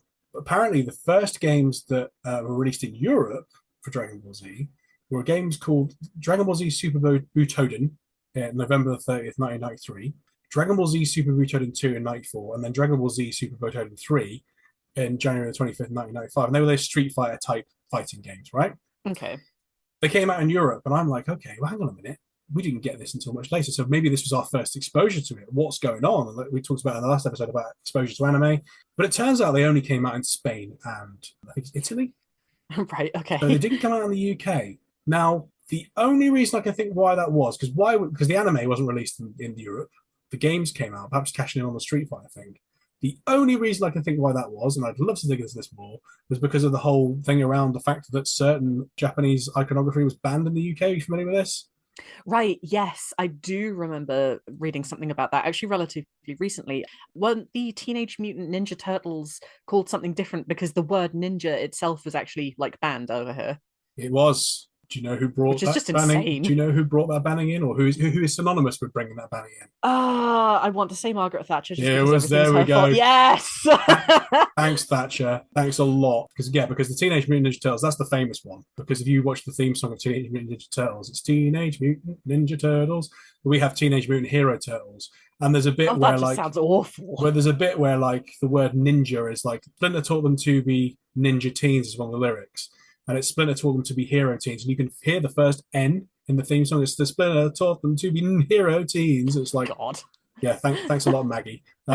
So yeah, so I assume that's why. Because and I thought it was fascinating because it essentially came out in Europe. I thought, oh my god, is this like was there a cult following for this type of game beforehand? And this is what's really interested me about this. So like the first game we got in the UK, to my knowledge, was Dragon Ball Z Ultimate Battle 22 in 1996. Now that's pretty much like a really shit port of the first 3 games. As far as I know, it's like a similar like Street Fighter type game. The only interesting thing about it is you can fly up in the sky. It's not very good. Mhm. But apparently it came up in Europe in 1996, and I have nothing to disprove the fact that it came out in the UK. I'd love to look into it. I've looked through my official PlayStation magazine history from around the time, and it's not in the index in that, which means it wasn't reviewed, presumably. But it would be. I'd love to find out whether the people have memories of this, thinking, "What the fuck is this?" before the actual series came out. That would be great to know. Because I know you can get it. I don't know whether it was reprinted later, because we had a game that came out later called Dragon Ball GT Final Bout in 1997, which didn't come out in Europe in 1997. It came out in 2002 when the series came to fruition. So I don't know whether Ultimate Battle 22 was like that, but it certainly came out before the next game I'm going to talk about. That's a lot of framing to talk about Dragon Ball Z Budokai. So that was the first real Dragon Ball Z experience we got along with the series. So a supplement to the series, like the Pokemon cards would have been with the anime, or the Pokemon a game or whatever would have been with the anime. Oh, I can play this as well. There's a game called Dragon Ball Z Budokai 1. Now, are you familiar with the Budokai game at all? Or I anything to have heard the title. I've probably seen it on shelves before. I haven't played it for myself. Yeah, I think Budo's like fighting. I think Oh, that would make sense so then. so Tenkaichi Budokai was the name of the tournament in Dragon Ball, which was the number one under the sun fighting tournament. So Budo means fighting. I don't know what Kai means. I'm not really that clued up on the Japanese language. But effectively, this was like a 3D fighting game. Now, what was mind blowing about this was on the PS2. So I mentioned in the Final Fantasy X discussion we had earlier around my friend's 11th birthday and how it was my first exposure really to playing the PS2. I've played it before, but I hadn't played the PS2 library yet. He had this game on that day as well. and it was like, oh my god, this is incredible. So that was one of the games that from my first exposure to PS2. What was mind blowing about this is you could transform in the middle of the battle. Ooh, okay. Like so, you like obviously nowadays we could do that with everything, but like you just press the shoulder buttons together, and then you go from being a base state as Goku, and then you become a Super Saiyan with his yellow hair. And it was like, you could do it in battle. Oh my God, this is incredible. Of course, then later on, if you get damaged, you go back to the level you were at before. So it wasn't like a Sonic the Hedgehog situation where you transform and that's it, you transform forever, or Pokemon where you evolve and you transform forever. It's like you could control the transformation. Okay. And it was like the first time where I felt like that thing I discussed before with the Power Rangers, because I was a big Power Rangers kid, or Sailor Moon, which I watched and didn't tell anyone about, like most guys my age, and like like things like that, where it was like, wow, we're playing this in the game. We're actually like being able to transform into our next form and then go back down, and that was just like mind-boggling to me. So 2 years after the anime aired in 2002, I played it in 2003. I remember running to my friend's house to play this because he had a PS2 and I didn't. And this was the change for me. Eventually it came out on the GameCube and I got it, but it was basically the game that made me want to get a PS2. It turned it for me. The reason I really got a GameCube was because of Sonic, because Sega went down in terms of their console production and Sonic went onto the GameCube, so I got that. So that's Budokai. And then we got also The Legacy of Goku 2, which was a Game Boy Advance game, which I had myself in 2003, and it's pretty fucking terrible. It's notorious for being bad, but it was the only. This is the thing. The point I'm trying to make with this, with like games, is that like Budokai 1, it's a solid fighting game. It probably wouldn't have been well received unless you were playing as Dragon Ball Z characters. But I would argue that a lot of people with the transformation things, I don't think that was necessarily a thing in fighting games up until that point. But I'd love to be corrected on that. But that might have got anime fans interested, even if they weren't Dragon Ball Z fans, should we say? Mm-hmm. But yeah, the Legacy of Goku 3, the Goku 1, sorry, in 2003. It's basically like a Zelda style action RPG. You punch things, but it's really, really not particularly well programmed. You Goku, and you're supposed to be one of those powerful beings in the universe. You can blow planets up with your fist, but you get killed by dogs in the middle of roads and stuff like that. Listen, don't discount the power of dogs. Yeah, well, killed by like random dogs in the forest and snakes in the forest that can kill you. Yeah, so it's quite. And most of the game is you just walk around fighting dogs and snakes and not doing anything to do with Dragon Ball Z whatsoever. But it was pretty mind-blowing because it was on the GBA. It had cutscenes from the series. It had like the opening cutscene in a really lossy, terrible quality. The only quality but that it just matters. goes to show, I mean, nowadays, Dragon Ball Z is everywhere. You can't go anywhere without experiencing Dragon Ball Z. You go to Comic-Con, someone's dressed as Goku. There's Dragon Ball Z stuff everywhere. Every series is out. It's on every console. You've got everything known to man is there. And it's just amazing going back to a time where, like, even if it wasn't such a good experience or a good game, you would still cling to it as being. So I would say it was like an impactful game, even though it's dreadful.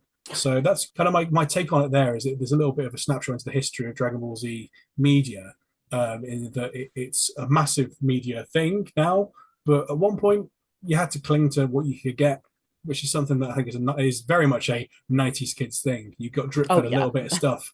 Yeah, so that's my take on that brief history of Dragon Ball Z. Probably a bit of a self-indulgent thing to talk about, but so any thoughts on that, or just I think it's kind of absolutely insane, like not being into Dragon Ball. It's one of those things that, like, I completely understand the cultural impact of it. It just doesn't appeal to me in any way. Yeah. But knowing that it is so big and it is absolutely everywhere in the world. I mean, you've probably seen all the photographs of, like, Goku over Mexican street vendors and things like that. Like, he is everywhere. He is the patron saint of everybody in the world at this point. But to know that it, even something so big had such humble beginnings in a way is kind of insane. Like, just knowing how big and influential it became worldwide, and knowing that even stuff like the games weren't given as much love and care as they should have been, like, that's almost mind-blowing to me. It is, and it's amazing how these things develop differently in Europe, NA, and Japan.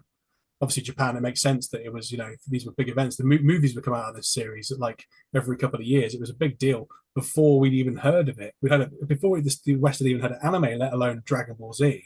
So we got it much after the fact. So it's amazing how those three, I guess, play. Obviously, I know that like it's a big in South America as well, but like, and there are other parts of the world that love it. But like, if you think about like Asia, Europe, and then Americas, it's been released to those territories in very, very different ways, but everyone's resonated with it, which I just don't understand. I can't put my finger on why, because I don't think it's especially deep, the story or anything like that. I don't know whether it's the themes, but it's just something about it. It's just, It's just I did recently see, in the wake of Toriyama's yes, passing, and yeah, rest in peace to Toriyama. He yeah, really was a genius at what he did. But I did see a very interesting post which talked specifically about the artwork of Dragon Ball and how clean it was and how easy to follow, yeah, and how different it was to a lot of other shonen manga of the time.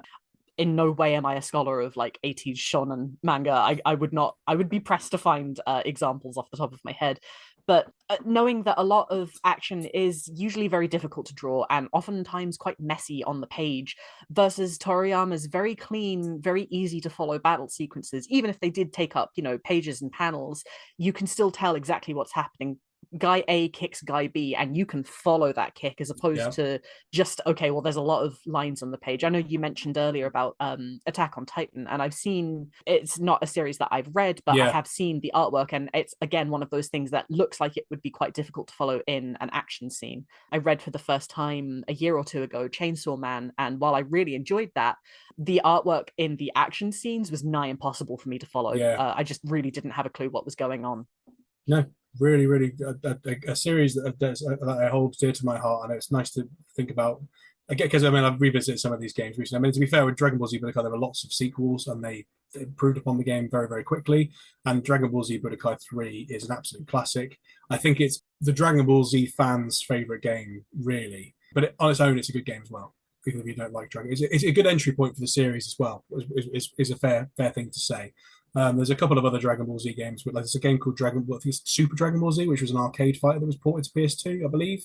And that in its own right, if you're a fighting game fan, you'll like, even if you don't like Dragon Ball Z necessarily. So there are a few like that, but mostly they are indulgent fan service projects for the fan base, which is interesting considering, like you say, the humble beginnings of like, oh, whatever, we just it seemed to be less care given to it somewhat. And I think that Dragon Ball Z Legacy of Goku was a Western game. It wasn't developed by a Japanese studio. It was a Western game. Right. So it was almost like what the West had pieced together with their limited knowledge of the series. And it's just an interesting time capsule to something that we perceived a different way. So, yeah, that's it from me on that stuff. Wonderful. Which brings me on to my wildcard subject. I have decided to go for, stunningly, not a Final Fantasy game. It is, however, Final Fantasy adjacent. The Cavia and Square Enix family, I suppose, of the Drakengard series. I'm presuming you have at least heard of Nier Automata. I have heard of Nier Automata and Wonderful. Drakengard as well. Right. Okay. How much do you know about Drakengard in particular? So I've got a friend who is very into this series. I've played through Nier probably about 30% of Nier Automata, but I have played to the end Nier Replicant 2.1456, whatever it's called, which is, I think, as far as I know, is the original Nier, but with the brother character as opposed to the father character. And I Correct, know yes. that Nier is supposed to be a spin-off of the one of the endings of one of the Drakengard.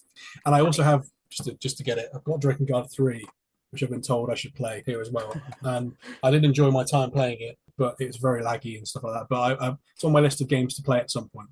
I know that it's a spin-off that I guess became more successful, but I don't know how it's a spin-off in what way or anything like that. So Okay. Drakengard's timeline is complicated, for lack of a better word. Chronologically, it's all over the place. The original Drakengard was released in 2003 on 9/11, I believe. It then spawned two sequels, Drakengard 2, which came out in 2005, and then later Drakengard 3, which came out in 2013.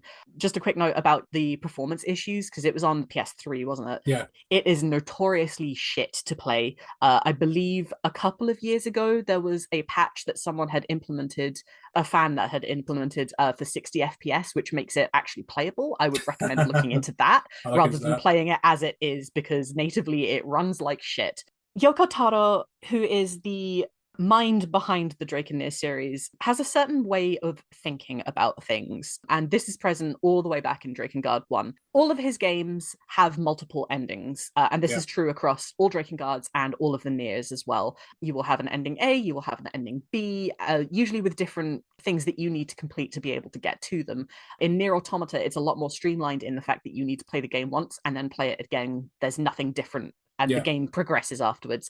It's a lot simpler in that regard, as opposed to Drakengard, which I believe the different endings unlock. The more weapons you level up, the more people you kill at different points throughout the timeline. right. Essentially, the whole idea is what happens to this group of people if something else happened. If instead we didn't go to area A, if we went to area B instead, would something different happen? The answer is always yes. The answer is always worse as well. Do you know anything about the main group of characters in Drakengard at all? Not in Drakengard, a bit more in Nier, but not in Drakengard. No. Okay. The main cast of characters in Drakengard could be summed up as the absolute worst people you know accidentally doing the right thing, and it still goes wrong. The main character is Kaim. He is a serial killer, for lack of a better word. He is a bloodlusty prince who does not have a voice for most of the game, and he takes extreme pleasure in killing. The other members of your party are... Initially, you were accompanied by Kaim's sister, who is a princess and not relevant as far as battles go. She is later revealed to harbor romantic feelings for her brother. Kaim's best friend, who is later mind-washed by the evil empire and does his best to kill you. With the rest of the main party, you are also joined by a baby-eating cannibal, a pedophile, and an underage boy. This is the main group of people. This is who saved the world. And as a side note, I think it's insane that the pedophile is the person you're least likely to really, really hate, at least on a first playthrough, which is an insane take to have. Wow. Drakengard is its own brand of insanity. Sounds it. Essentially, Yoko Taro's vision was, why should anybody be rewarded for killing more people with a better ending? Which is why each ending gets progressively worse. Yeah. In the original ending, it's not the best of endings. There are a lot of people that still die, but ultimately the world is saved from its terrible fate. Meanwhile, the more endings that you get to, the more people that you kill, the more weapons that you level up, more people die, the world has less and less chance of being saved, right up to endings C, D, and E, where beasties come through the sky, beasties in the form of giant naked flying babies, who proceed to then just demolish and eat things, things being, people, everything that they possibly can. This is not framed as a good thing in any sense of the world. The world has gone to shit by this point. The final ending is absolutely notorious. It is a rhythm game. You have to match color wavelengths in gameplay that has not been done in Drakengard at this point. After you complete this 49-second barrage of absolute insanity, you die. However, it is revealed at the beginning of this cutscene that you have fallen into modern-day Tokyo, and this is what kickstarts the Nier franchise. Yeah. The Queen Beast that you follow through the portal disintegrates into something that destroys our world, basically, and then later becomes the basis for Nier. Everyone who comes in contact with it is as good as dead, essentially, and that then later leads into, humanity is now gone and we are robots in the very, very far future. I'm not going to talk about Nier or Nier Automata specifically here, and I'm not going to talk about Drakengard 2 because, boy, that sequel sure exists. However, Drakengard 3 is a sequel to Drakengard 1. It comes, chronologically, it's released prior to Drakengard 1, with everything that happens in that game being a direct influence as to why Drakengard 1 is so shit. However, there was an interview with Yoko Taro, which was very famously conducted via a sock puppet because the man does not like to be recorded, which, fair play to him. I can understand that. And I'm going to read this quote out in full. It's rather long, but it's one of those things that sat with me for such a long time. It was about 10 years ago when we were working on the original Drakengard that I thought about the meaning of killing. I was looking at a lot of games back then, and I saw these messages like, you've defeated 100 enemies or eradicated 100 enemy soldiers in an almost gloating manner. But when I thought about it in an extremely calm state of mind, it hit me that gloating about killing 100 people is strange. I mean, you're a serial killer if you've killed 100 people. It just struck me as insane, which is why I decided to have the army of the protagonist in Drakengard be one where everyone is insane. And then we worked on Nier. We created this game, and after the world experienced the 9/11 terrorist attacks and the war in Iraq, the vibe I was getting from society was, you don't have to be insane to kill someone. You just have to think you're right. Ooh, yeah, that's... And to this day, I think that's still such a poignant quote, honestly. And this... Oh, that's quite chilling, that, isn't it? So Drakengard 3 released 11 years ago at this point, and that still rings true today, honestly. Yoko Taro, he's a very enigmatic person. Yeah. But the vibe that I get from him is less that he's crazy and more that he's very thoughtful. and he has a lot to say about the things that he thinks about. Unfortunately, this comes out in the most god-awful game design you've ever seen. If you've ever seen footage of Drakengard, it's like Dynasty Warriors, but worse in every regard. Yeah. It's a ball ache to play. Drakengard 3's frame rates is just a nightmare to deal with. Nier Automata thankfully had Platinum that's games? right. Yeah. They had Platinum Games helping them with game design, so it actually plays like a decent video game. Yeah. But ultimately, the thread of consciousness that supports and carries through all of his games is what is the right thing to do? Yeah. And even if you're a bad person, does that change whether or not doing the right thing is good or bad? And that's something that I just find absolutely fascinating from a storytelling perspective, from a game perspective. His games might not be the best, but they've stayed with me for the last few years, and they are something that I continually think about in terms of how I want to tell stories in the future. No, thanks for that, because I didn't know much of that. I knew that. I think I'd heard the end part of that quote before. I think a friend might have said that to me about Nier One. Because I mean, obviously, like, I don't want to hijack too much of what you said, but like, that's probably the only one I've played. Really, it's fair to say. I played a bit of Automata. I've seen all the people cosplaying as 2B, and I've been to a couple of live concerts of Nier. Oh, I'm very jealous. I love the music. Literally in Paris to see the Nier concert, which was mind blowing. Like, the music is absolutely fantastic. I think was you say the name of the director was again? Is he the guy that comes out with the Emil mask on? Is he? Yes, that's right. Yeah, so Yoko Taro. He was there, and of course it was a little bit annoying because he was speaking in Japanese and it was translated into French, so I didn't understand a word he was saying. Because if he had been in London, it would have been into English. But we were like, I could understand a little bit more of the French, I think. But like, still, it was like whatever. It was lost on me. But the impact of him being there was pretty good with his mask on. I mean, I love the music.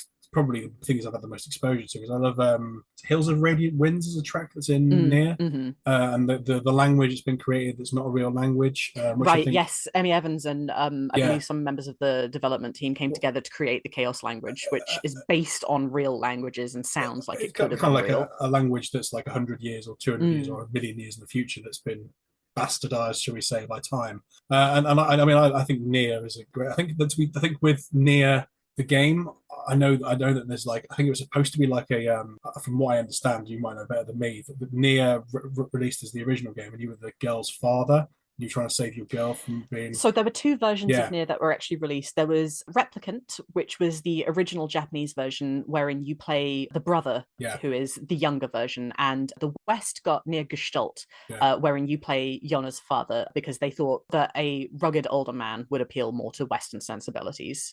I mean, because I mean, I don't know. I think it's just probably someone's paraphrased it here and probably like interpreted it, but I think the feeling was that one was going to be on the PS2 and one was going to be on the Xbox. Maybe that's wrong.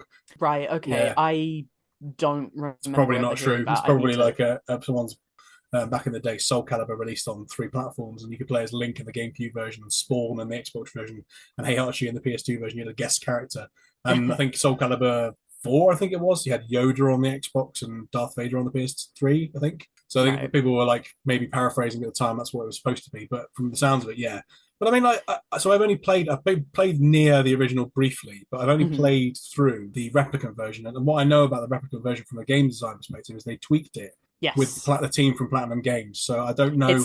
It's a lot better with bunny quotes to play. It's the original Nier is one of those things that I feel like you should probably experience just for itself. The bloom and the lighting is kind of god awful in a lot of scenes, and it's maybe not the most fun to play, but I still feel like it's worth experiencing on its own just for seeing what's different and how they actually improved it with the remake stuff.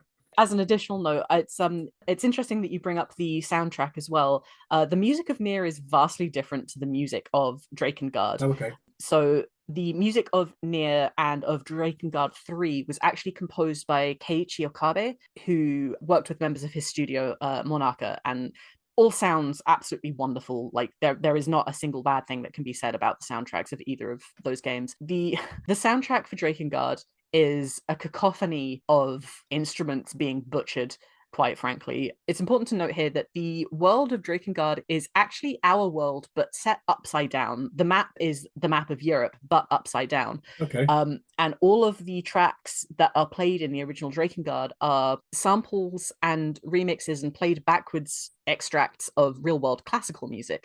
Wow. As a result, it sounds insanely discordant. It's fucking awful to listen to. I still jam to it. I have bad taste in Bit music, like and this is well known. Silent Hill with its Oh yeah, no, that's a bop also. yeah. But I did find this quote earlier from the original composer, who apparently also scored tracks for Ridge Racer and Tekken, which is an insane thing to have also worked on. So this is Nobuyushi Sano, and he was asked, was there any particular musicians you looked to for inspiration for the creation of your experimental tracks? And his response was, I was in hospital because I'd listened to this song by Paul McCartney called Temporary Secretary, after which I began to feel intense nausea and a sharp pain in my head. The doctor told me I might never recover. And I think of that sense of unyielding dread and anxiety I felt then was what I tried to draw from when working on Drakengard. And if you listen to Temporary Secretary and then the Drakengard soundtrack, you'll understand exactly what he means by that. In addition to Drakengard, Sano composed the soundtrack of Resident Evil Dead Aim, using a synth-heavy score inspired by Goblin. For 2004's Ghost in the Shell Standalone Complex, Sano took inspiration for drum and bass. So he's done he did the music for Ghost in the Shell Standalone Complex then, which I'm a big fan of. I thought Yoko The Kanno game. did the. Oh, right, okay. I The was about to say game. because Yoko Kanno did the Right, I just soundtrack realised I to. clicked on it. It's the game. Wow, okay, so it's not the series, but it's Okay. also that's interesting because that game is also a Carvia game. Right, okay. So that's the link there. Wow, that's just taking us down an interesting rabbit hole.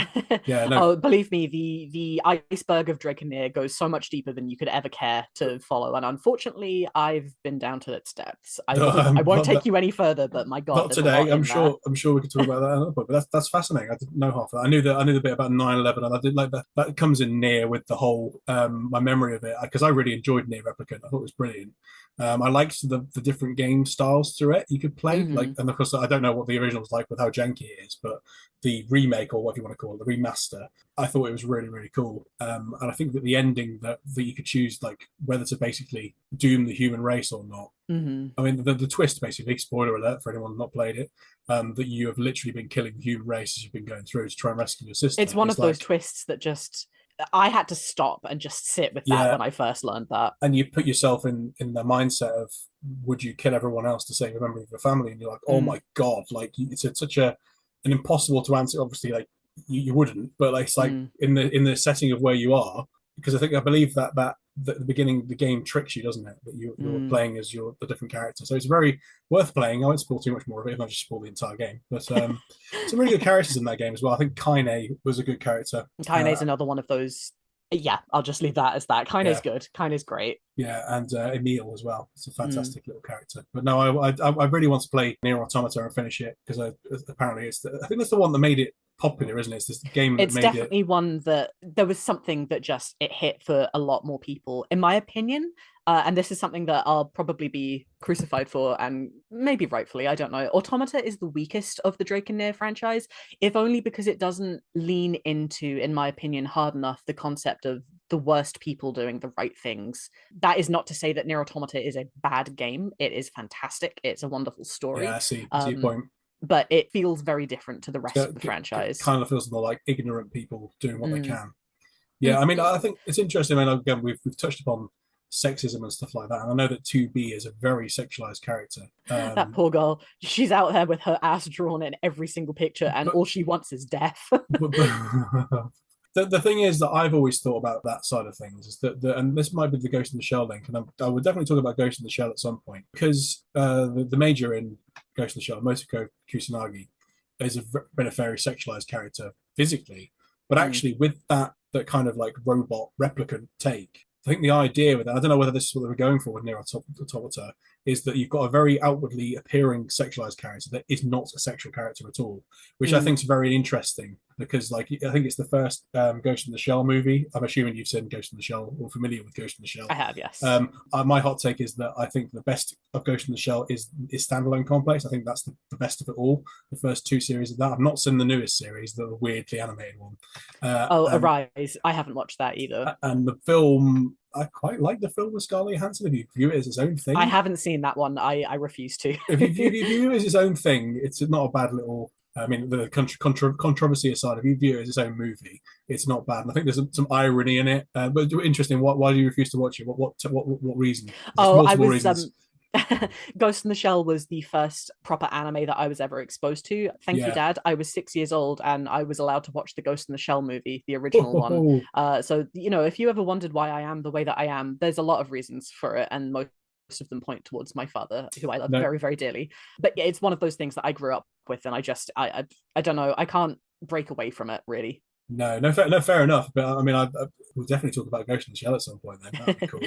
No, like you'll have probably have a take on this as well then, because in the first movie, the characters are different than they are in Standalone Complex, which is I think Motoka Kusanagi in that's a lot more sexy in terms of she's more aware of herself in that series. But my memory of like the scene, the iconographic scene of the naked woman in Mm. it, it's not sexy. No, it's not. She's like a robot, and that's the kind of angle I'm going for here. Is that like all of the stuff on the posters and stuff like that is a lady with her clothes off, but when you see the scene where one of the characters walked out as just a naked woman, it's not sexual to look at. And I think that's kind of what I get from 2B.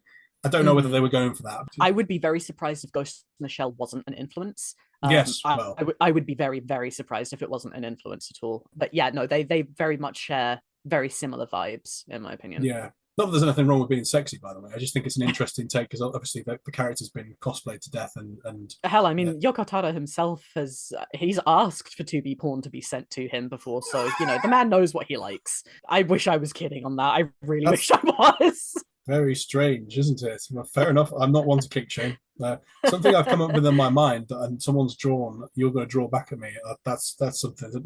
That's whole different levels of wow, what has the internet done to us? So yeah, well that's it from me. Thanks for that. That's really interesting. I'm probably going to go to the Ghost in the Shell binge now off of that tangent, and I'm definitely going to play Nier Automata at some point. So I'm sure we'll talk about that series again at some point, unless you don't want to. No. I always want to be talking about Drake and Nier. Trust me. Cool. Thank you to everyone else for watching, and we will see you next time. Yes, thank you, Jack. Where can we find you? Oh yes, I forgot about that.